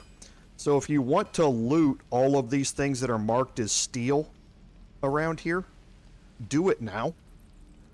Once you take the long rest and the druids repossess all of this, there's going to be a couple of druids hanging around down here, so you might not be able to loot and steal all of this stuff. So if you want to maximize your sellable items, Thought I then sensed do an it now. infernal around here. But you aren't from Elturel. What's your story? I spent a good bit of time in the Hells. Enlisted against my will by the Archdevil Zariel. Same as you, I suppose, if you're from Elturel. The devils were delighted when your city was swallowed up. I thought they had you for keeps. Glad you got out. I got lucky. It looks like you did too. And you brought some infernal machinery with you. A little gift from Zariel. Keeps me burning hot. Very hot by the smell of it. Might be burning out a piston ring or leaking oil. Mind if I take a listen? Be my guest. But don't get too close or your eyes will melt shut.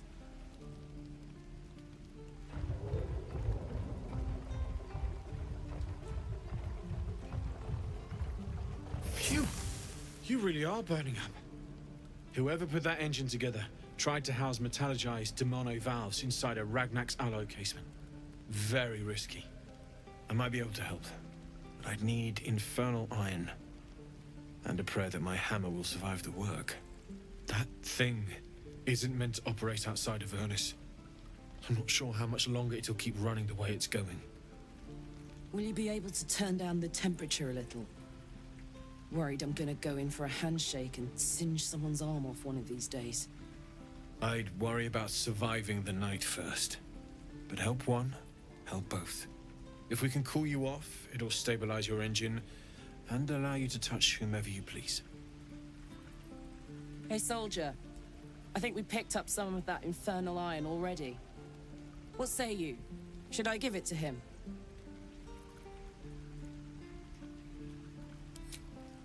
Please let this work. The weight of it. And that blaze of chaos. Can't imagine this where my heart should be. Must be quite the experience. Give me just a moment.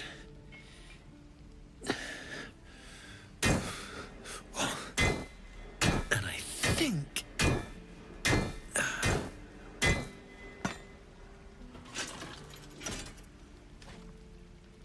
There.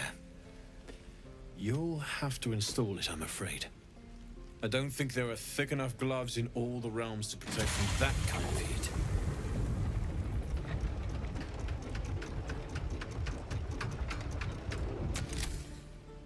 That feels... good.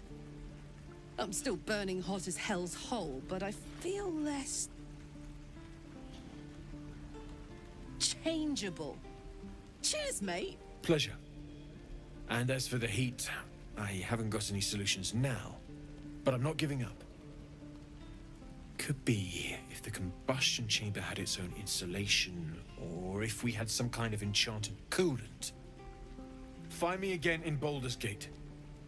If I'm worth my salt, I'll have figured something out by then. Take care, Karlach. And hopefully the next time I see you, I'll have something promising to report. Pocket any infernal iron you find along the way, Okay, so we can talk to Karlach now. Uses wooden tools. Damon's upgrade didn't cool me down, but it did juice me up. I don't think I've ever felt more powerful. Bring it on. Okay, and now let's go talk to Damon. See how much You gold he saved us. has. I wasn't sure we'd make it through. I wish I had better, but this is all I have. Okay, so he doesn't have a whole lot of gold on him to be able to sell. So we'll sell what we can.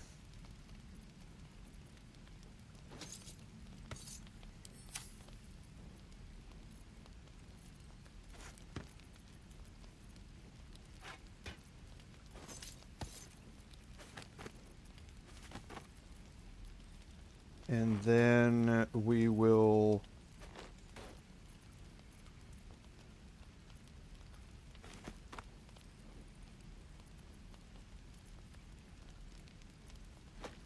take one last look through his inventory and see if there's anything that we want to buy.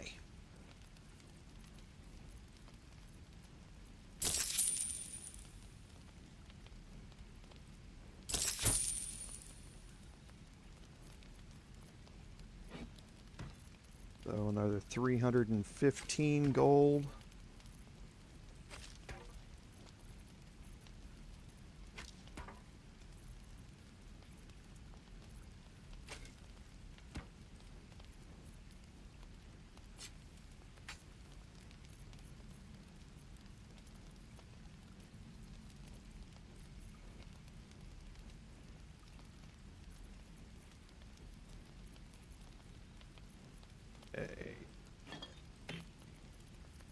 This is what I mean. Even things that are worth 1 gold, they can't split that gold into half a gold.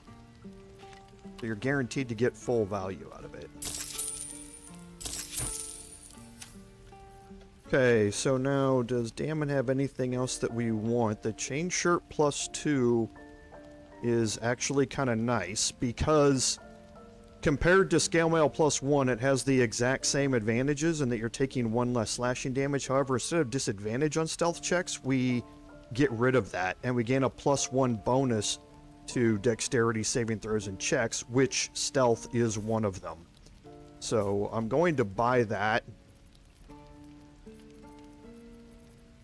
The padded armor +2 would give Astarion an upgrade, but it's going to be useless here in a second, so I'm not going to do that.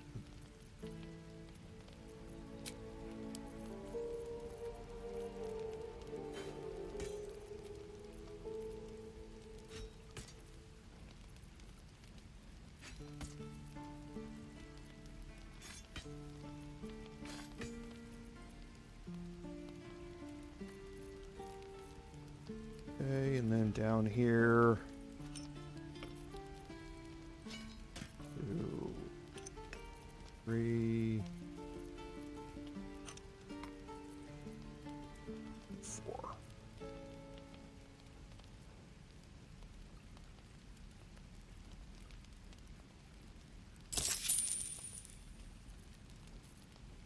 Okay, so not too worried about the ring mail right now. The chain mail +1 is pretty nice for Lae'zel. And I believe Astarion has leather armor +1. It's 12. Gains a +1 to stealth checks.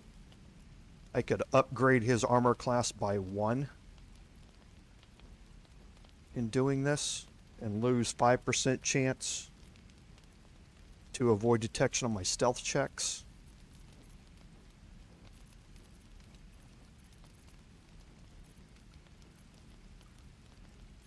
I think I'm going to end up doing that. Someone there?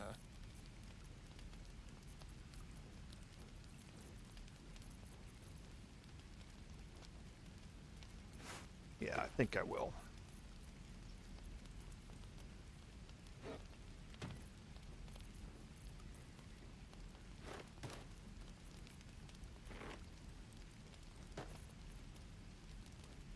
$167.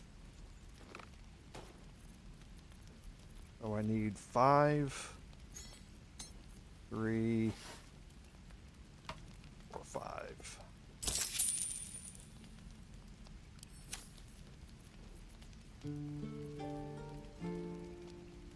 Okay, and I think that's all we're going to pick up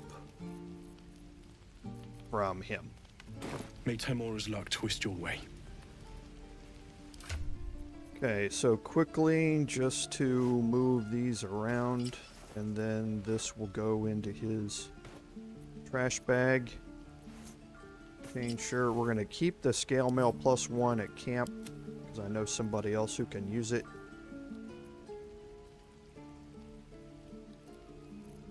And all of this is going in back in the trash bag.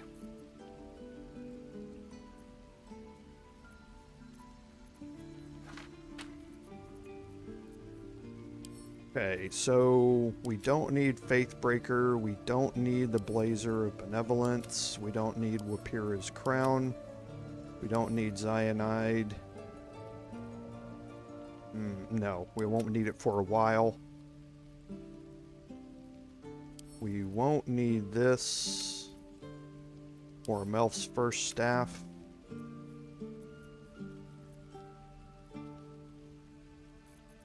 What is she wearing?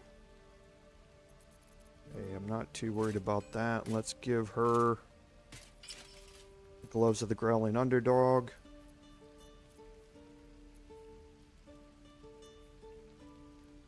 And we will swap that out. Okay, and I think now our inventory management is done. Okay, so as I said previously, if you want to get the most out of stealing all of these items that are around here, it's best to do it now while the druids are not here. Once the druids start walking around, then they're going to start, their detection cones are going to start covering up some stuff. For the most part, I'm not going to do that now. I am going to come steal all of the stuff I can. But again, for this stuff, since Damon's out of gold, I'm not too worried about it now. I am going to pick up these, or steal these 3 things back here now. That's a friendly looking shadow. Don't mind if I do.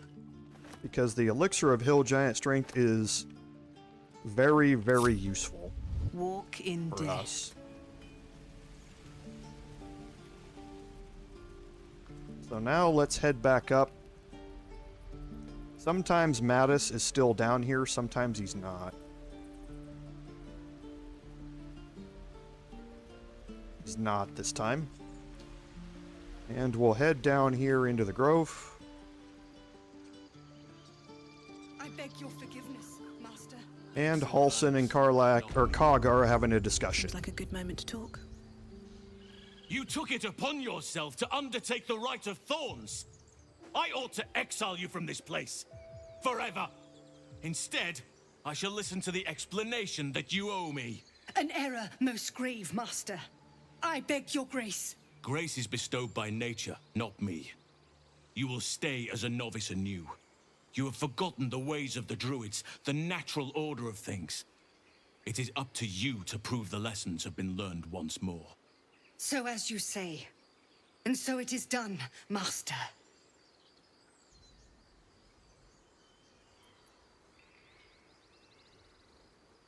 She shows great insolence. But time will humble her. And the grove still needs her. You will soon see why. But enough of that for now. I owe you my thanks. The grove stands. Nature prevails. And again, I am in your debt. Speak to Wrath. He will reward you for your efforts. Tomorrow morning, we shall discuss what is to come. Hey Mark, sorry I was a little engrossed in taking care of some stuff there. Welcome to the stream. Thanks for being here. This is a beginning. Sylvanas keep you.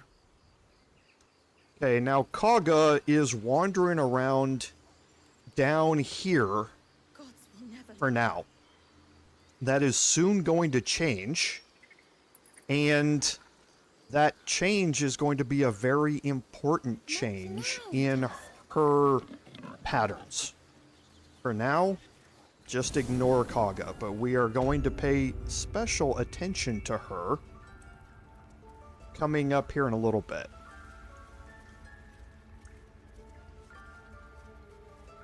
Okay, so Wrath is here. You done it. You brought Halsin back. Thank you. No, thanks is not enough. May Sylvanas bless you for all your days. I cannot imagine taking on a camp full of goblins was a simple task. As am I. The grove will be whole again. And I promised you a reward, didn't I? Let me show you on your map where you can find the cache. Take this rune. You'll need it. Place it among the pedestals inside our library. When the wolf glows brightest, everything in the vault below will be yours. Okay, so he gave us a rune, told us to go into the library here, and once we enter the library, you're going to see another major change. And that's that none of the stuff in the library is marked as steel anymore, with one exception. Let's go. So you can pick up the bullywug trumpets, and you can search all of the bookcases for books that you'll be able to sell. There's also some scrolls in here of some very useful spells. So make sure that you run around real quick and just pick all these up now that you have the opportunity to do so. And again, see, you're going to find scrolls in here.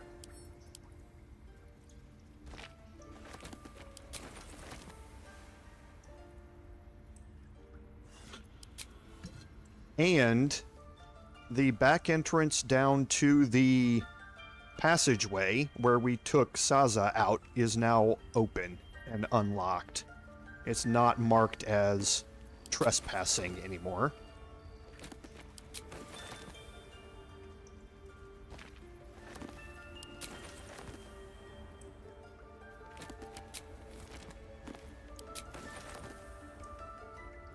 Okay, now the drow is still marked as steel, but nothing else around here is.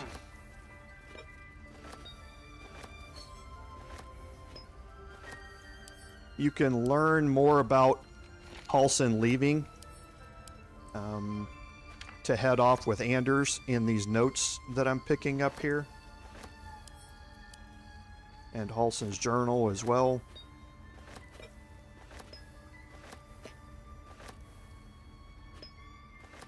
All of those things that I just picked up, there's nothing special about them.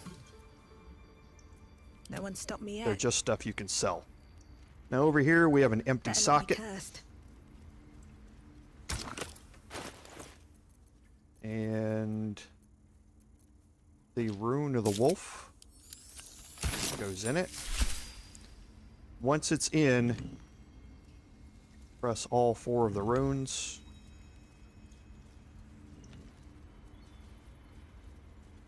Well. You can see the marker here of where the entrance is.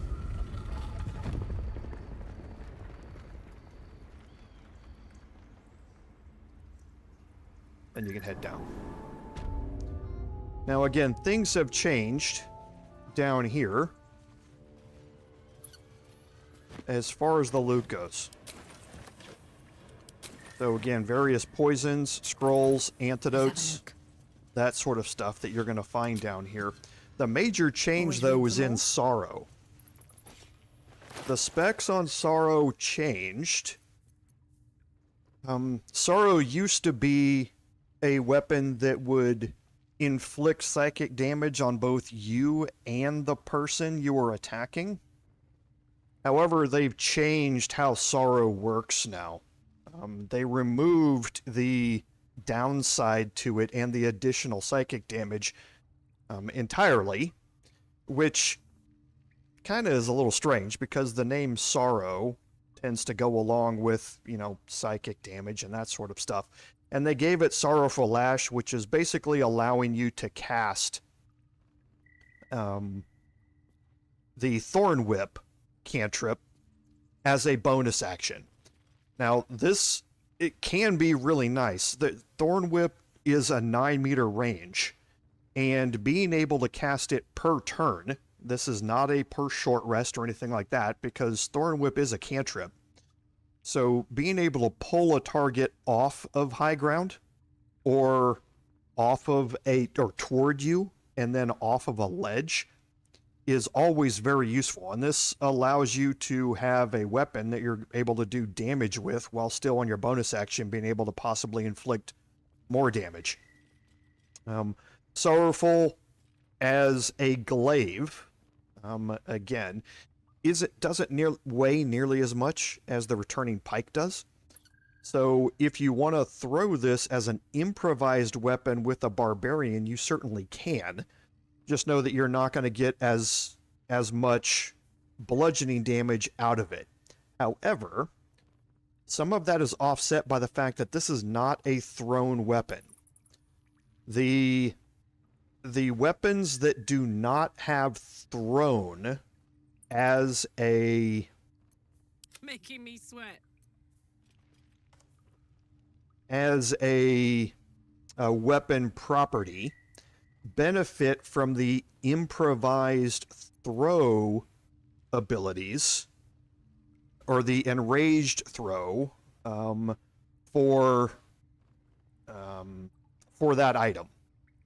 So the damage of thrown weapons is the same as the melee's, or as the weapon's melee damage. However, if it's not a thrown weapon, it's an improvised thrown weapon, and you can get higher damages out of throwing weapons that are not meant to be thrown, depending upon feats. And we're going to be exploring some of that a little bit later on when we get into our full respecs, probably at the beginning of next week's episode, if I had to guess.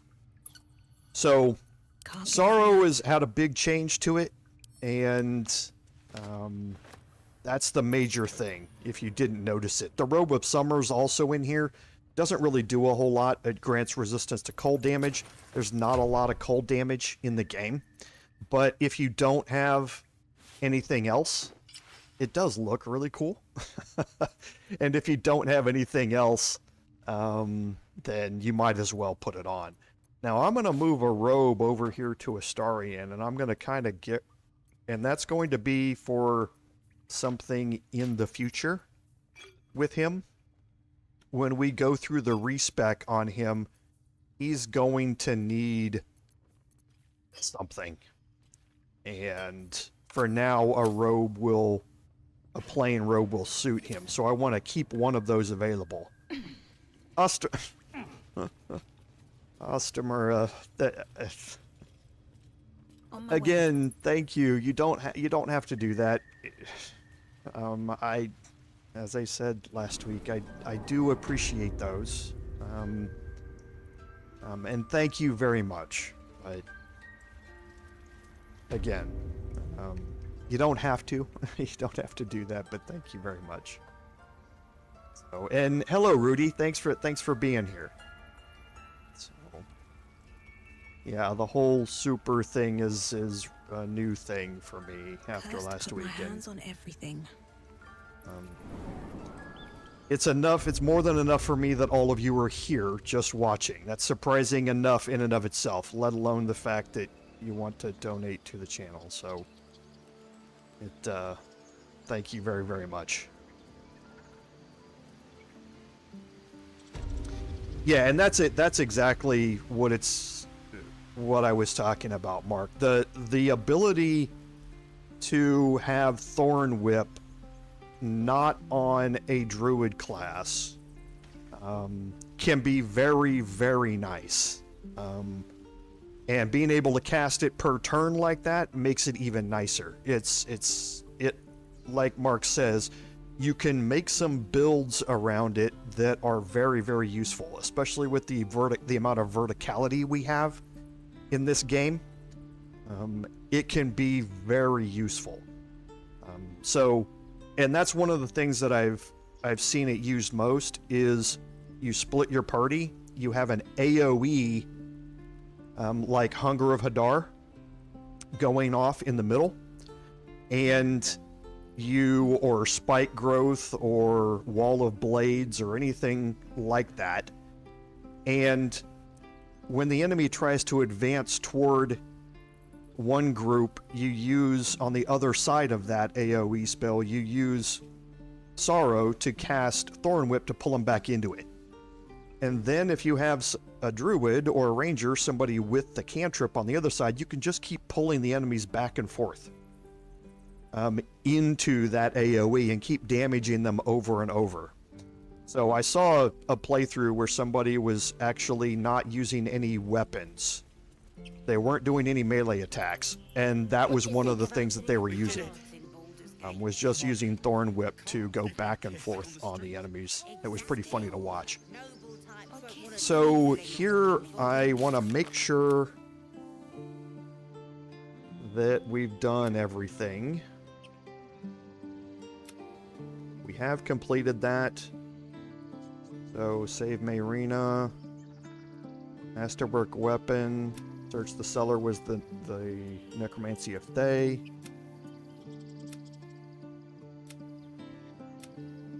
Okay, so it looks like we have completed everything here. So now I'm going to head to camp, and I'm going to take a long rest, and we're going to have a party here. Is there anything else before I do this? Is there anything else anybody can think of that I might have missed before this? I'm not going to lose access to anything. All this is going to do is send the tieflings off, but I want to make sure that there's nothing that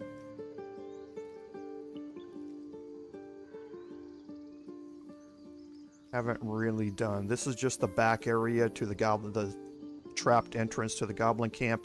We're going to deal with this later, not right now. We won't do the tea house until we're level 6, which will be right near the end of Act 1. Okay, there is something we're going to come back and do in the Blighted Village, though. So let's head off to If we get separated or our need to long break rest. camp fast, remember, find the river and follow it downstream. I'm fine. Okay, and let's have our... Let's do one thing before, and that's head down here. You might not have seen this.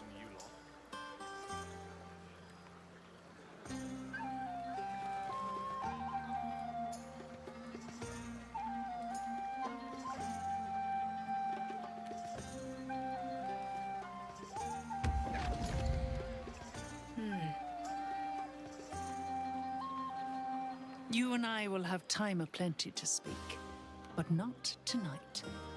This night is one of celebration. Enjoy it while you can.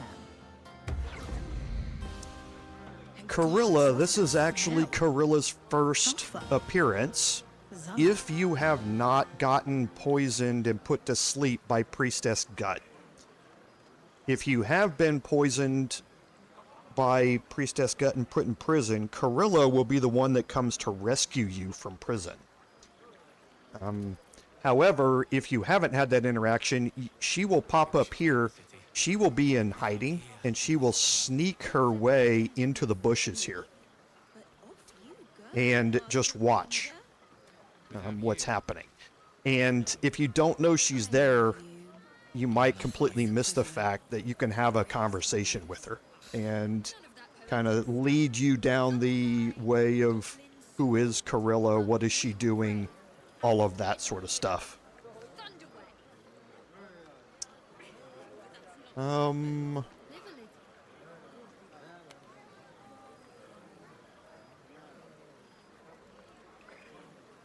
I actually don't know, Ostamura, how to hide it? Wait a minute. I think I know how.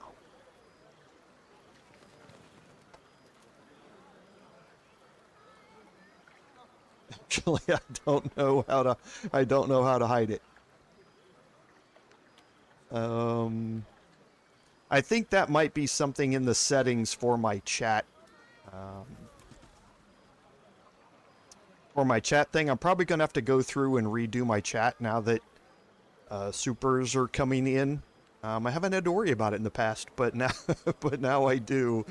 So I think I'm gonna have to change that setting in my chat overlay. But no, I don't mind it being up there. It shows that you're very appreciative of the channel, so I appreciate it as well. So let's go have our conversations here real quick. Ah, hells. I was hoping you wouldn't notice I was gone. No. I'm deeply proud of you. A touch less so of myself. In truth, I don't feel in a festive mood, and I didn't want to cast a grey cloud over the night. I'm a devil. I love the people from the Grove, but I unsettle them deep down, as I seem to unsettle everyone nowadays. You don't want a devil at your party. Horns this sharp will pop the balloons, you see, and the guests won't take kindly to scars quite so monstrous.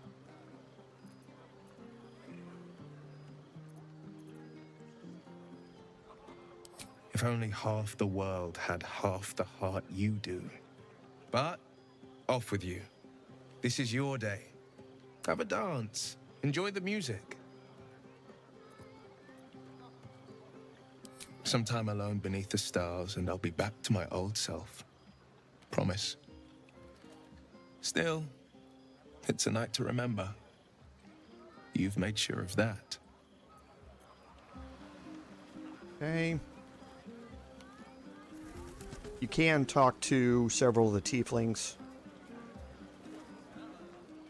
Look at them all. Guzzling poison like we've the right to be happy.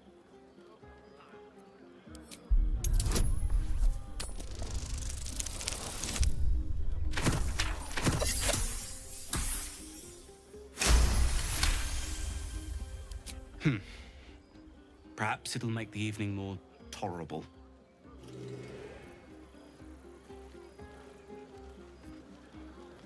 Would you look at this place? All these people happy because of us. It's nice to be somewhere where good is still possible. And with good potations, too. I don't know, Mark. None of you guys are ever doing that. All of you being here is thanks enough. Fuck yes. I'm celebrating my freedom, and our friendship, and these folks' bright future besides. All I need now is a fire-retardant lover to get lost in till sunrise. Not so much. You spend the whole time avoiding swords and schemes. Plus, people just get nastier as the night wears on. A little bug there in the conversation. First. Learned my lesson fast. Better to keep to yourself in hell. You too, soldier. Enjoy yourself tonight. You've earned it. Okay, talk to Shadowheart. Everyone seems to be in high spirits. Strange. You know who I never thought I'd find myself caring for? Exactly right. Never gave them much thought. Certainly not that bunch in the Grove. Yet we came through for them. We saved their lives. Odd.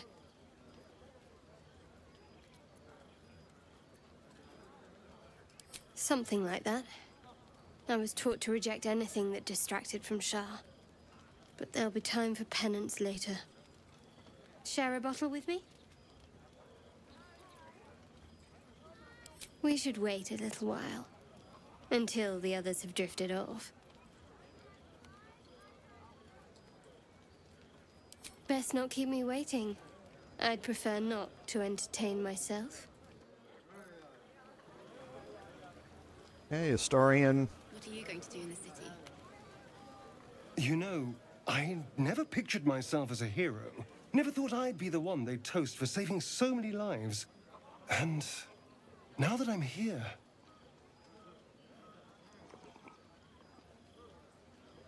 I hate it. This is awful.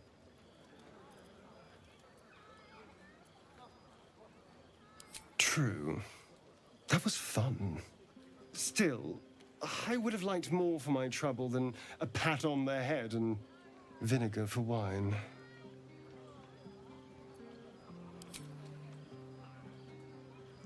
It's a heavy, rich red, dry and sharp. See what I mean? Awful. All I want is a little fun. Is that so much to ask?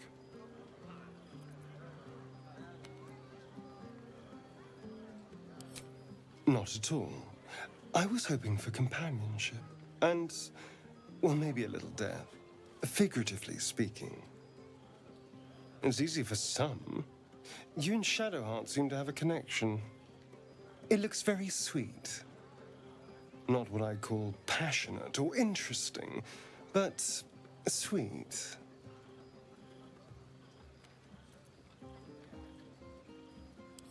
I'm sure it'll be adequate. But you go ahead. Have fun. Okay, and here's Alfira. This might be the wine talking, but I'm feeling inspired. Thinking of writing my next song about you. But I need an angle. Any ideas?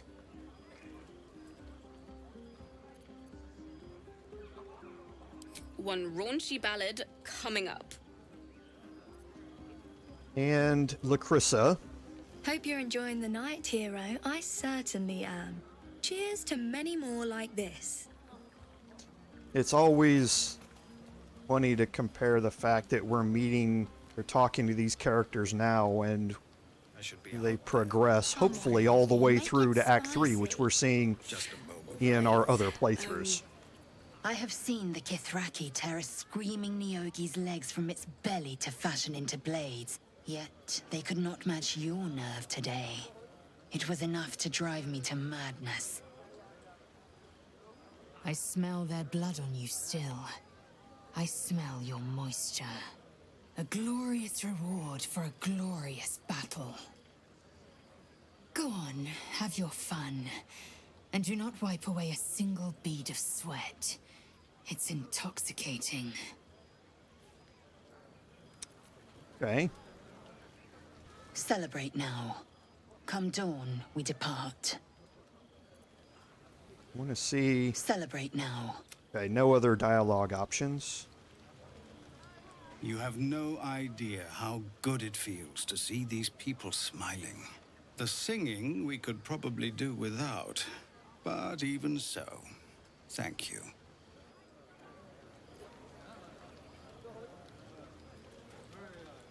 Go on now. Don't waste a night like this talking to me. We'll discuss your problem tomorrow. So you have the opportunity to romance Halsin here. Later, perhaps. Don't worry about me. A night under the stars amidst nature's creation is just what I need after being locked up in the Goblin's dungeon. Go on, enjoy yourself. Seek out some wine before it runs dry. There are a lot of thirsty people around here. And Volo's in our camp. Aha, there you are. Come now, settle in. I do hope you have partaken of something bracing. This may well take us all night.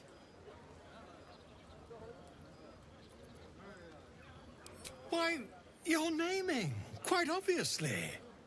That ballad was but a crude preview, a frame without its crowning jewel. Your nom de guerre. Something iconic, but not too much of a mouthful. We don't want to exclude the common folk, after all. I intend this tale to enrapture all.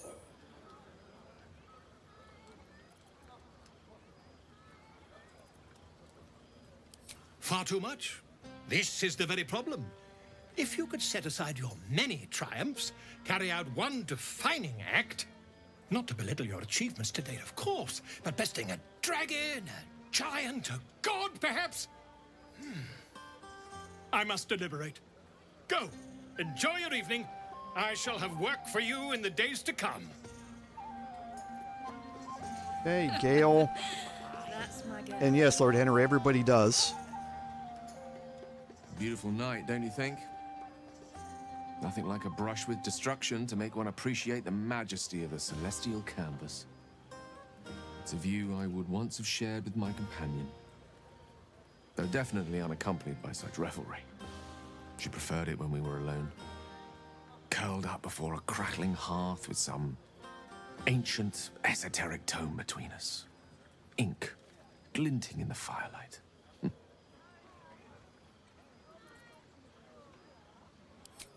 everyone is comfortable being alone with their thoughts. Though I never felt alone with a book in my hand, or with her for company. I speak of Tara, my Tresson, assistant, my constant companion through all the ills and tribulations my hubris has thrust upon me. She'd been most impressed by our efforts saving these tieflings. Proud, even. And I've given her little to be proud of recently. After I was afflicted with my condition, and locked myself in my tower for an entire year. I was inconsolable, wallowing in my self-inflicted tragedy. I'd given up on myself, but Tara never did. It was her encouragement, her research that led me to my treatment. Once we knew that magically infused items were the key, she went out to find them for me. She saved my life. After so long being cared for by someone else, it feels good to have repaid the favor. Not directly to Tara, but to these poor tieflings. I'm sure she would approve. Smart does her a disservice. She's a fine wizard in her own right, though somewhat held back by her lack of opposable thumbs. You remind me of her somewhat. An expression you both share. When she gives in to her more feline qualities. A mouse trapped beneath her paw. Wish she were here for me to make a formal introduction. But I would never ask her to undertake such a journey. She's safer at home. Besides, she was always telling me I needed to spread my wings, so to speak. Find mortal friends instead of hanging onto Mistra's coattails. So that's what I'm doing. I hope.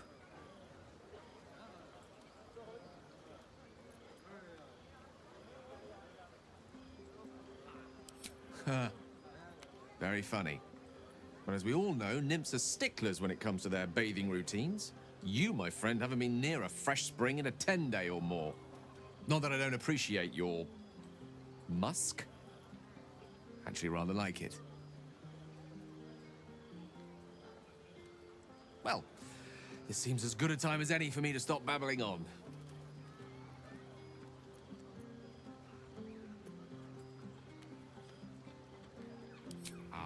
Wine is to wit, as meat is to... Oh, can't bloody remember it. There I go then, proving your point. Perhaps we'd better leave it at that. Mine eloquent tongue isn't worthy of your ear at present. Go, indulge in the frivolities. They're good for the heart. And mine will be all the lighter to see you enjoying yourself. That conversation was actually kind of funny because it brings something to mind. From the tabletop side of things, what we don't have in the game is that spells in tabletop have components. And there are 3 different types of components. There's a verbal, a somatic, or a material component. Sometimes you need to be able to say words to do it. Sometimes you need to be able to make gestures to do it. And sometimes you actually need physical materials like silver dust or gold dust or things like that to be able to cast spells. We don't have any of that in the game here, with the exception of possibly the verbal component with the interaction with the silence spell. But for the rest of us, kind of funny because Gale mentioned that Tara has a problem not having opposable thumbs. So her somatic components, she's not able to cast certain spells because she might not be able to make thumb gestures. It's funny for tabletop players, but no one else is going to get the reference. Patience? Have you no respect for showmanship? Having performance issues, Roland? Hush you, and behold!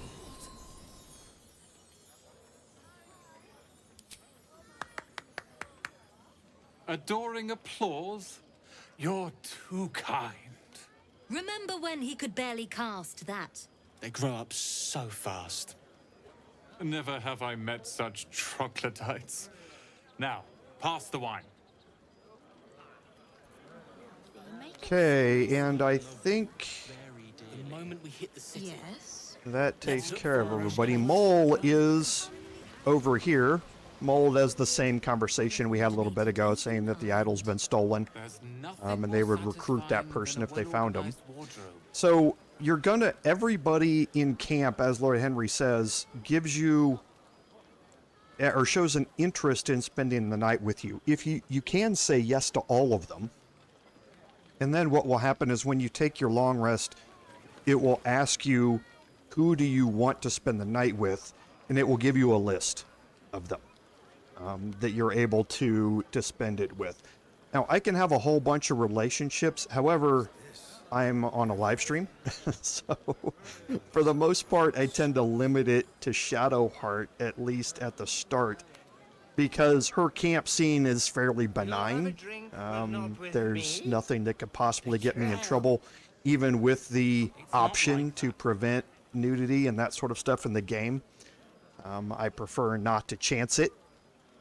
So that's why I normally tend to just stick with Shadowheart during the live streams. It's a little boring. I know a lot of people have commented that they'd like to see other romances, and we'll go down other lines. It's just I don't want to get demonetized or anything like that on my videos. So we'll go ahead and head to bed here.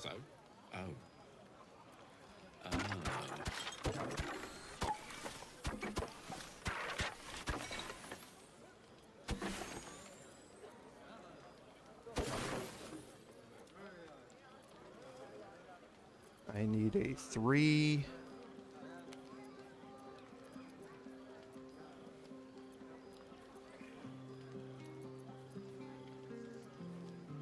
Go.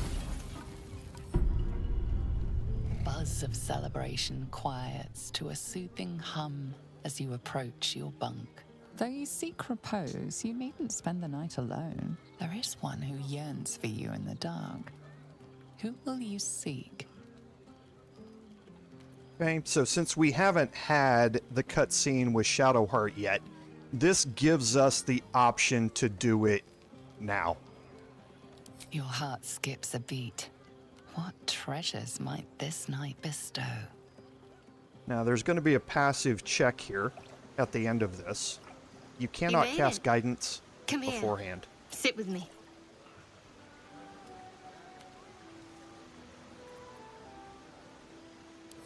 So eager. I'm surprised it took you this long. Well, to begin, I think a toast is in order. Any suggestions?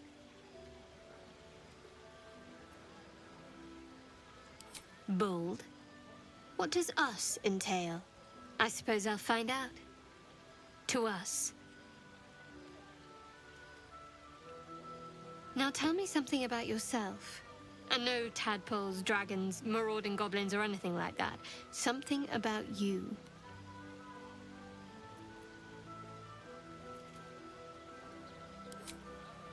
Seems like you truly know the city. I never got to explore it to my liking. Don't stop now. Not just as things are getting interesting. Okay, we have a persuasion check here to make. Oh, there it is. There had to be one. I'm full up on inspirations, though.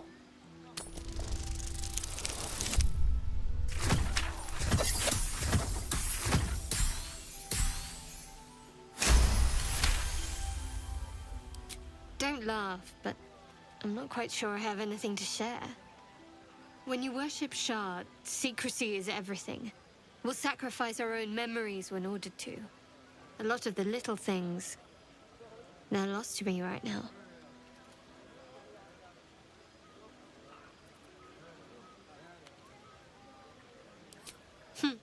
I did. And you remembered. You're sweet. There's still plenty of wine, and the whole night is ahead of us. Now you're going to get a passive insight check here.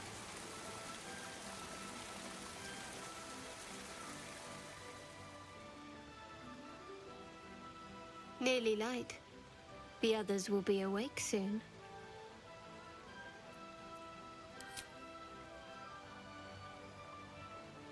What? I know. But you're sweet to notice.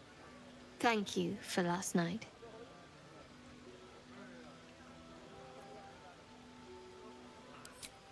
It was just what I needed. She trails off. You read an invitation in her eyes. If you do not pass the insight check, you do not get that option.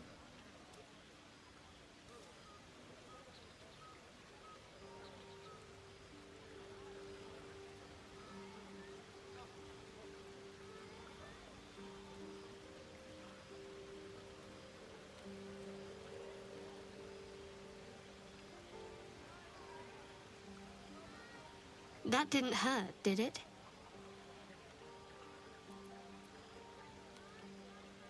I should think so. Let's head back, if we must.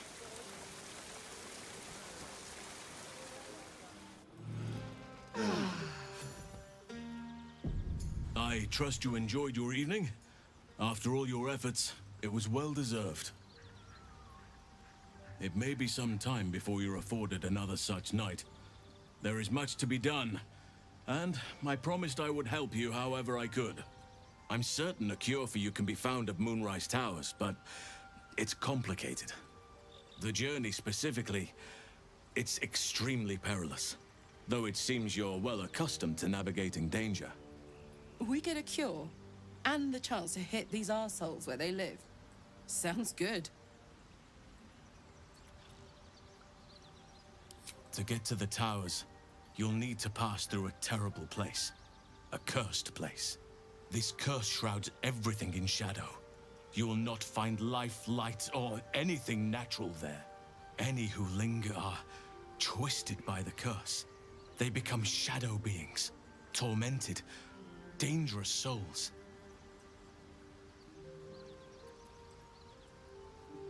You're half right. You have to get to Moonrise, but you still have a choice of how to get there. You could go overland, along the Risen Road or through the mountains. Easier at first, but you'll run into the Shadow Curse eventually. You could also go under. There is a tunnel somewhere in the ruined Temple of Selûne. It leads to Moonrise Towers through the Underdark. Long ago, a man called Ketheric Thorm built a secret stronghold deep down there, before rallying a whole army of Dark Justiciars, Shah worshippers. Aradin and his lot were looking for a way down there. They were promised riches if they retrieved a relic called the Night Song. But I think there's more. From this stronghold, Ketheric's forces could access both the Temple of Selûne and Moonrise Towers. But he was defeated before he could launch an attack. If you can find this place, I'll wager it will reveal a more direct path to Moonrise Towers. And maybe even bypass the worst of the Shadow Curse.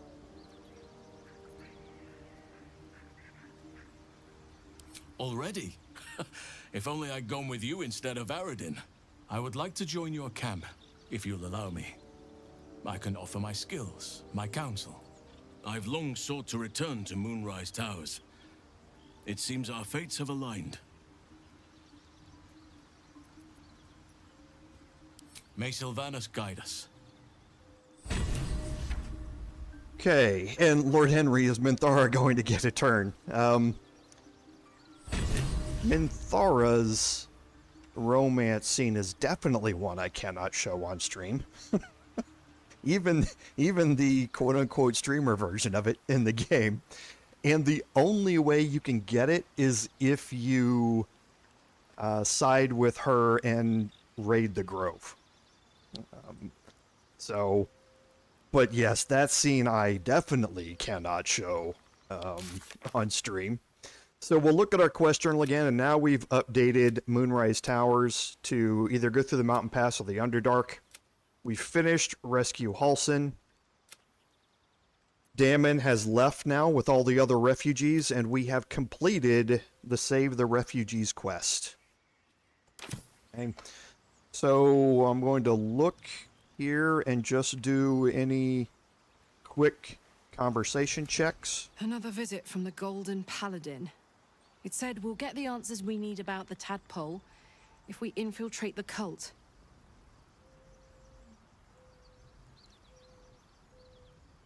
not entirely sure what this is in reference to. It's a fair point. I just don't want to take a short-term boon. I want to win this whole thing. To finish off the cult. To get this tadpole out. To stay sane the whole time. Let's hope Damon is as good as he seems. Once my engine's handled, I can focus on more important matters. Tadpoles, cults, frosty pints. Okay, so I'm gonna leave for now. I want to make sure I still have it here.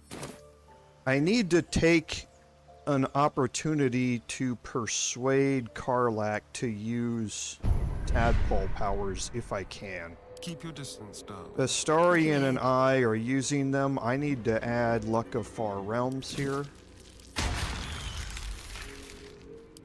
I would like to get Karlach to also be doing it. She's going to be with me for a while yet. At least through a good part of Act 2. And I would like to get her to use a tadpole here. Soldier. You really did it, huh? Not worried about adding more illithid into the mix? Well, what can I say? You look fine, smell fine, seem fine. And yet, you're more mind flayer than ever. Hope you don't expect me to follow your lead in this. Do they? I'm not sure either of us can say one way or the other. We don't know what the costs might be just yet. Okay, so here we have our persuasion options to be able to do it. She has a pretty high DC. I'm gonna put advantage on this.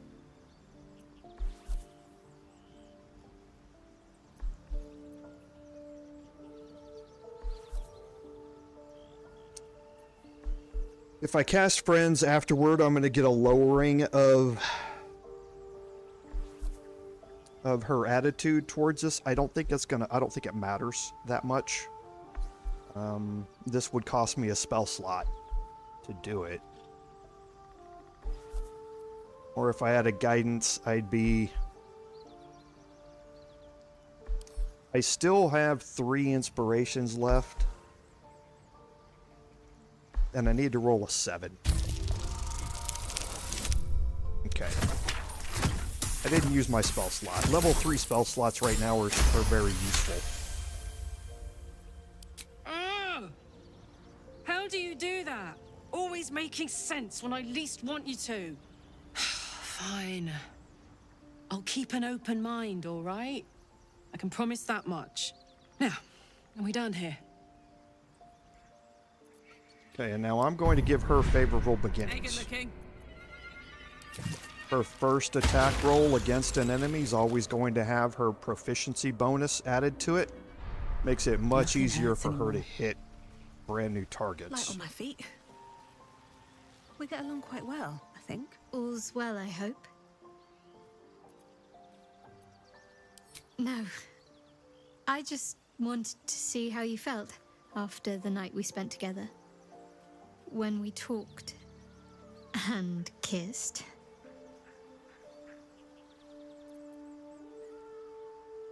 I hope so too. Though I'm not sure what kind of courtship will be afforded, given all that we're facing. But if you want to see where this goes, I do as well.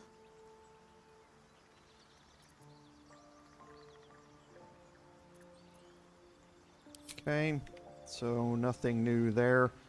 So I think that's it for... we do need to have one with Volo, because we need to start his surgery quest line. Ah, my good fellow. Quite the cozy setup you have here. I'll just make myself comfortable. Thank you so much.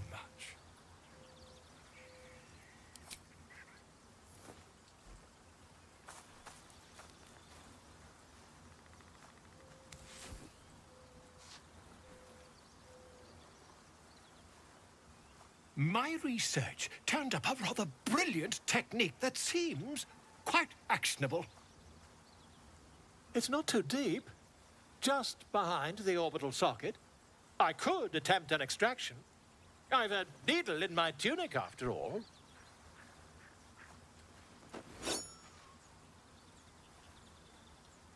If you're squirmish, turn away. Volo carefully holds one of your eyes open and begins to prod uncertainly with the needle. The needle finds the gap between eyeball and socket. Volo frowns and begins to push.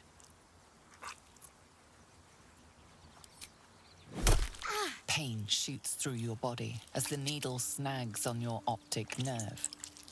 I think I have it! The needle seesaws back and forth, plucking the nerve like a harp string. Oh, bother. There's some obstacle in the way. I shall need a more robust implement. Volo carefully withdraws the needle from your eye. Then, reaching into his bag, he produces an ice pick. Volo slowly brings the ice pick closer to your eye. Now, don't move. Cold metal presses against the skin beneath your brow. And then, tap, tap, stab. Do you feel that? Ha! I think we have the blighter on the run. I agree. It's a feisty critter. Just a little further. Volo tears the pick from your brain with a violent jerk. Your eye plops down into the mud. Drat! He pauses, looks down at your eye, and recoils slightly as it sinks into the mud.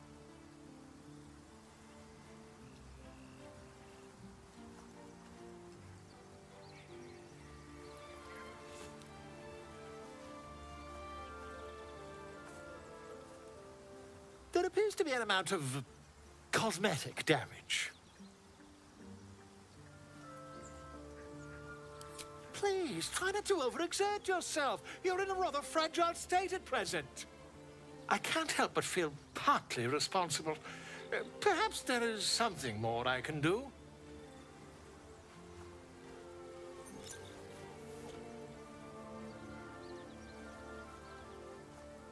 Take this. A far superior relic to that old jelly you were chained to. Try it on for size. And, it was very nice to have met you. I'm sure you'll sort out your little brain problem one way or another. Far away from here, if you've a heart. Terribly sorry, my friend. Ta. Okay, so Volo's Ursat's Eye now gives you the permanent sea invisibility condition. In early access, the eye used to give you a +1 to charisma and a -1 to intelligence. So for your bard build, you would drop your intelligence to 9 and not 8. And then when you picked up the eye, it would drop it to 8, which is still just a -1 to your intelligence checks and saving throws. But it allowed you to buff your charisma up to, at that point, what would have been 18. I've got 18 right now from the actor feat that I took. But it would allow you to get 20 quickly, because then you could also get the Hag's Hair, which would bump you up to 19, and then you didn't have to take an ability improvement to get 20. You could get it from actor as well. So it was quite popular for charisma-based builds in early access. I honestly think that right now with Sea Invisibility, it's even better than that.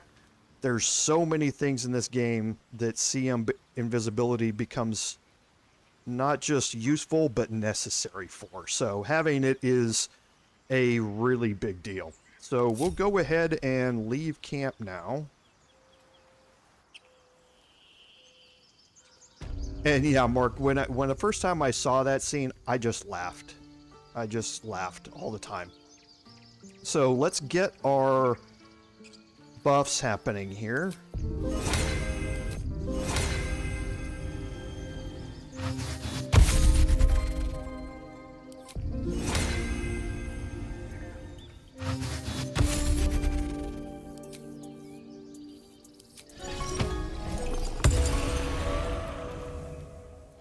And Astarion.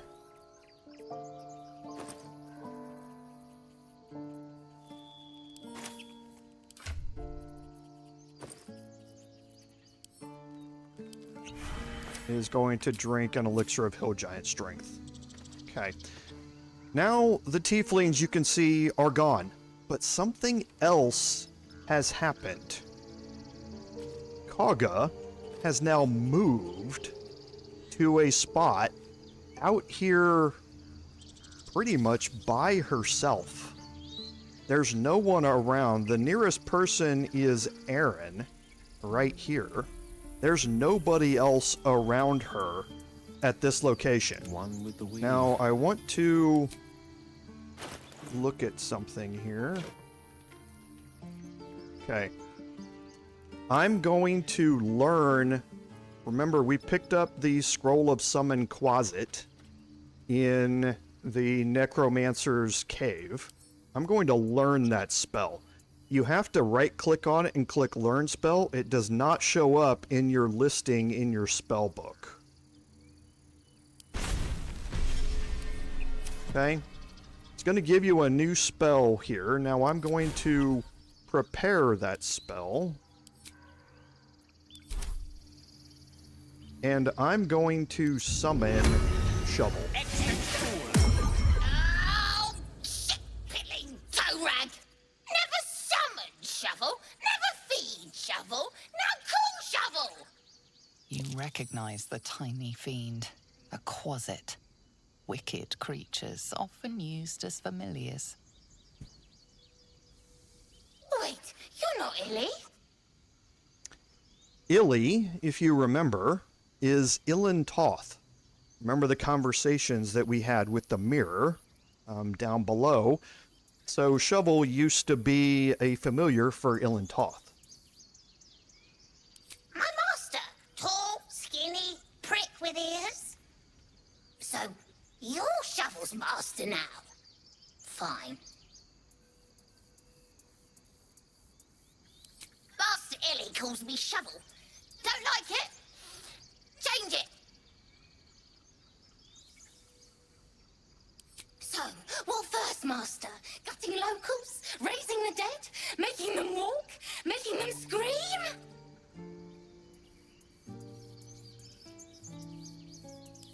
Yes. Steal bodies, tear them, then Illy puts them back together.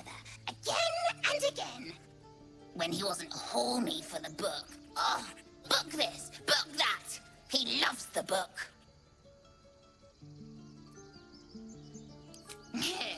Good with tongue. Good at cutting them out, too. Tell you secret. Illy weak. Illy never finished book. But Master can do it. Read book, conquer book. Yes. And that is exactly what we're going to go do. Is that blood? But first, let's kind of get everybody moved back a little bit. We're going to put everybody into hiding. We're going to ungroup everybody, including Shovel, and we're going to make Shovel be invisible. Now, this is an action that Shovel can take. Okay? It's going to start concentration for Shovel to stay invisible. So that means that any action that breaks their concentration is going to get rid of it. However, if you attack, cast another spell, take an action, or take damage, you're going to lose invisibility anyway. Now, the reason that I want to do this is that Kagha has an item that we want. It can be quite powerful, especially in Act 3, but it can be very, very useful up until that point. So, to do this, I'm going to initiate a combat with Shovel. Now, a couple of things about this. You can just kill Kagha. Not a problem, not an issue. Everything with Kagha is now done. So if you kill Kagha to get this amulet, you can certainly do that. I'm going to try not to. I am going to try and just knock her out. So that way she comes back again after a long rest. And because I'm going to be using melee attacks, I cannot use a throwing action to knock Kagha out. If you do, Kagha is going to get killed. You can't use ranged attacks, spells, or anything like that. The other thing that you can't do is your minions do not have the passive for non-lethal attacks. So if your minions kill Kagha, she's dead. She's not knocked out. Okay? So what I'm going to do is start attacking Kagha with Shovel. Now, one of two things can happen here. First, combat can begin normally, but because Shovel is invisible, I'm going to get a surprise round out of this. That can be very, very useful in this combat to try and take Kagha down in one turn. However, it's also very possible that combat is not going to start. There's a weird bug in the game. Arabella is the one where you see it most with, where your summons do not trigger combat no matter how much they beat up on somebody. And there are whole videos that talk about it. So what I'm going to do is hold down control and just keep clicking on Kagha. Now Kagha is, since I'm not entering combat, she's going to want to heal herself. However, if you click fast enough and you hit often enough, you will interrupt her casting motion to cast heal wounds on herself, and she will just continue losing hit points. Once you get her down to a certain amount of hit points, you want to go into turn-based mode. And then you can finish her off. Because your claws do 4 to 7, that means if you lash out and you roll a crit, you can roll up to a 14. So somewhere around 15 hit points, you want to stop attacking with Shovel. Because if Shovel does the final damage, it will kill her. Now again, if I kill her, it is what it is. Her questline's done. I don't really matter. But I don't think she really deserves it from a role-playing perspective. So I'm going to just hold down control, and I'm going to keep clicking on Kagha here as much as I can and as fast as I can, and see if I get dropped into combat at all. I'm going to get negative attitudes from her. I don't care.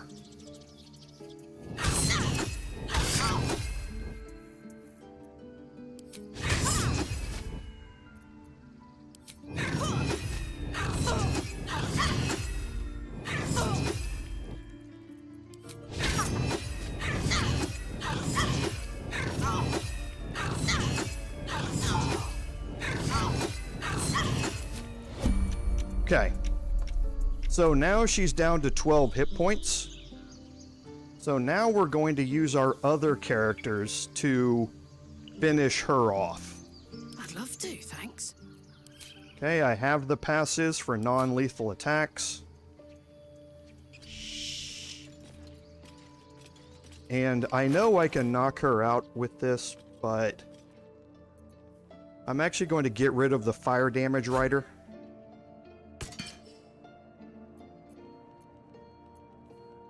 Instead, I'm going to swap to the Sword of Justice. There's no additional damages like fire damage.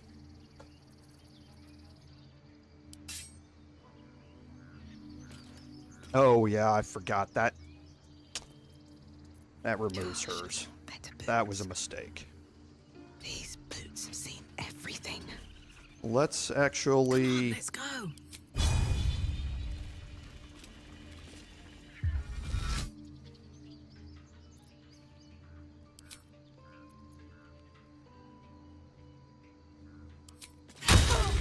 like to fight. The consequences are hardly surprising. Okay. So she did not get us, or I did not get a surprise round, which is a little surprising, actually. Maneuver them.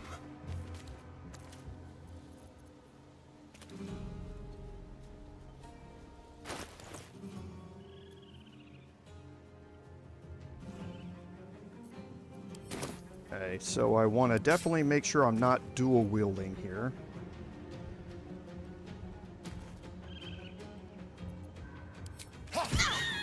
Okay. I'm not going to react with sneak attack damage. She's knocked out. So Kagha's key, the good berry, this sort of stuff, I'm not worried about. What I'm interested in is Broodmother's Revenge. You can only get this by either killing or knocking out Kagha. The only way you can knock Kagha out is if you side with Kagha. Otherwise, she's permanently hostile during the first encounter and you have to kill her. So what this does is whenever the wearer is healed, their weapon becomes coated in magic and deals an additional 1d6 poison damage. 1d6, as I've said before, is very rare as a damage writer. Most of the time it's 1d4, so being able to get 1d6 poison damage whenever you are healed is incredibly useful. Now, it doesn't say how long this lasts, but it says it is a coating. Just like any other coating, that means it's going to last for 2 turns. So whenever you heal somebody for the next 2 turns, if that person is wearing this when you heal them, they're going to get an additional 1d6 damage on their weapon. Can be incredibly useful, and especially when you get to Act 3, and you pair this with Balduran's Helmet, which heals you at the start of every turn. Now you're gaining an additional permanent 1d6 poison bonus on every strike that you're going to make, because every turn you're getting that additional damage rider added. So, very, very useful item for us to have. I'm going to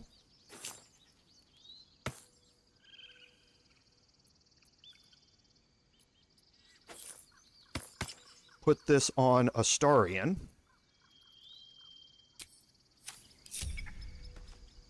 And we will see that apply as we're going to go get ready for our next set of fights that we're going to have. Now, Kagha's going to stay here, knocked out until we take our next long rest. But we're not going to wait around for her. So we are going to head to the Blighted Village.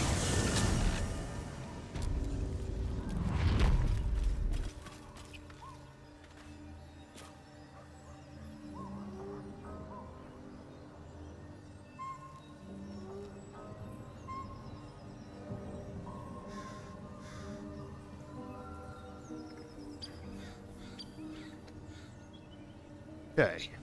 Sorry, had to do some channel moderation there. Okay, what we're going to do is now keep going. Head down into Let's see what this does. the basement here.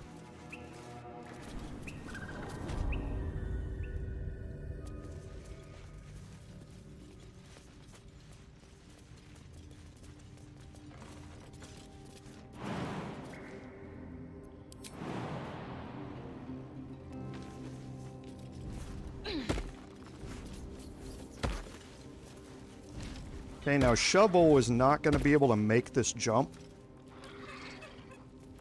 Okay. But Shovel can become invisible.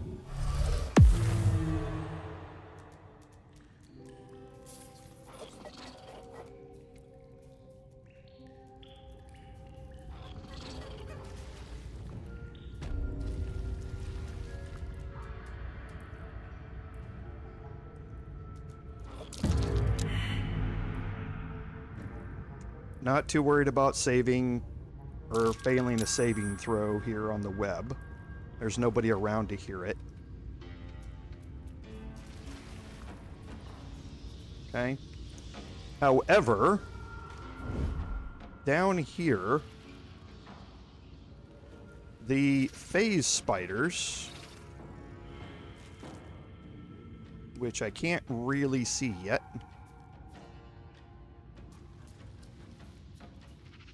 have the see invisibility condition. Okay, so even though I'm invisible, I don't want to get anywhere near them because they can sense my invisibility.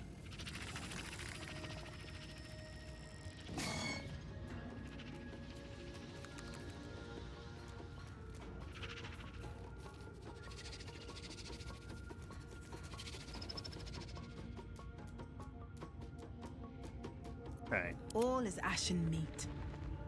Now everybody else, I'm going to put into hiding. Actually, I don't need to be in hiding now, but I'm going to leave us in hiding for now. And Karlach, I can go back to the returning pike.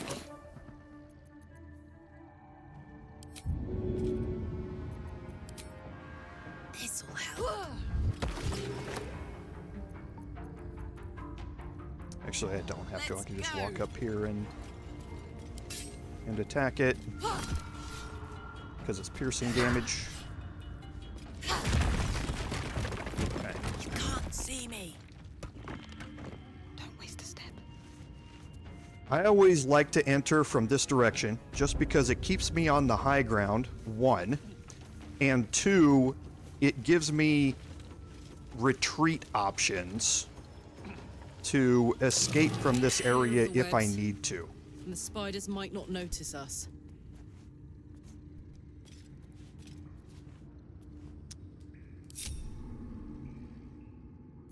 So, how do you go about this combat? You have 2 different sets of enemies here. We already looked at the phase spiders, but you have ettercaps. And ettercaps have the infested condition. So they're crawling with tiny spiders that deal 1d4 piercing damage and 1d4 poison damage each turn. So when they are hit with a melee attack, the infestation spreads to the attacker. Okay? Upon death, the infestation spreads to all nearby creatures, removed by fire or acid. Okay? So the infested condition can be quite difficult to deal with if you're in melee range. So dealing with the ettercaps, you do not want to get within melee range of them. When it comes to the phase spiders, okay, they don't have a whole lot that's notable about them other than that they can see invisibility. So I'm not going to be able to start this very easily with a surprise round. I am going to be able to do it because there's another ettercap over here. And this ettercap does not have see invisibility. So I can still make an attack with shovel over there, bring everybody into combat, and they will all become surprised, which I'm definitely going to do. But you want the phase spiders are going to ethereal jaunt towards you. So once they get into combat, they are going to want to move towards you. Their most damaging attack actually is not a melee attack. They can spit a venomous shot at you, and it does AoE, but it also can do very, very high damage, up to 16 hit points. And that's a lot at our current hit point level.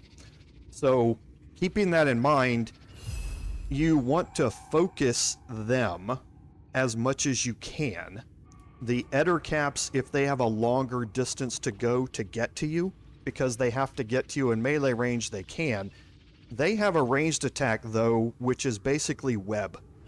They can cast web from a long distance away, and that can immobilize you and lock you in place. So they both have dangerous attacks that we're going to need to deal with. And as part of that, we kind of want to make sure that we focus these in a couple of different ways. The other thing that we want to do is we want to stay on the high ground here, because we've got a big vertical distance here. So I want Karlach to be able to throw her pike from high down onto the low ground to cause that additional bludgeoning damage. So she's going to be focusing on the Eder caps. Everybody else is going to be focusing on the phase spiders.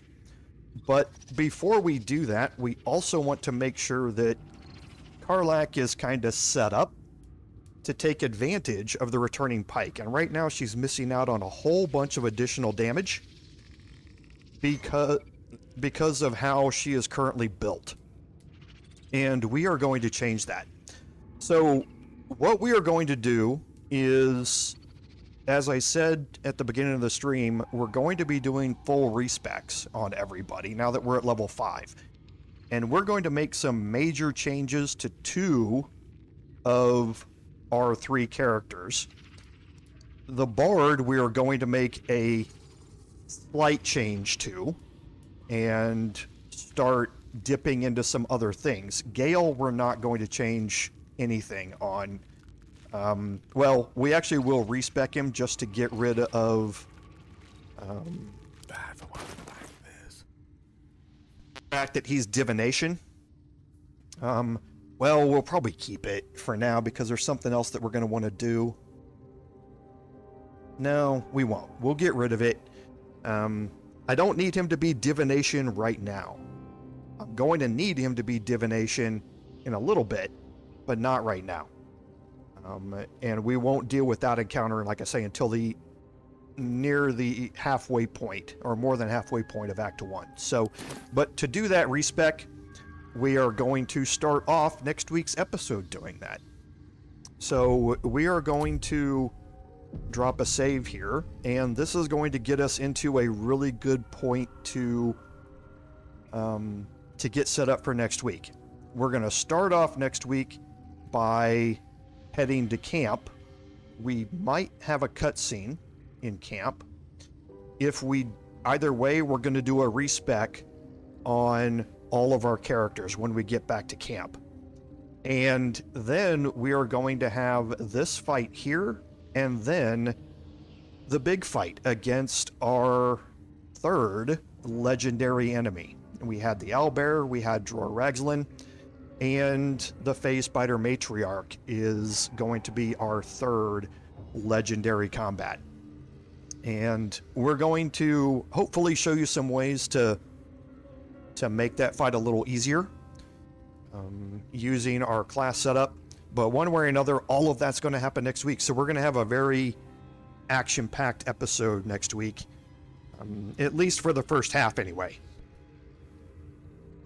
For the second half, we're probably going to head off into the Underdark. We might go fix or do some preliminary stuff at the tea house, but we're probably just going to head to the Underdark. So I think that, like I said, gives us a great point to end the live stream today. So as always, thank you all for being here. And again, Osmara, thank you for the super chat. Again, you guys don't need to do any of that. I appreciate it, but again, thank you very much. But as always, without your support, none of this would be possible. This is Commander Jorval saying, until next time, fare thee well.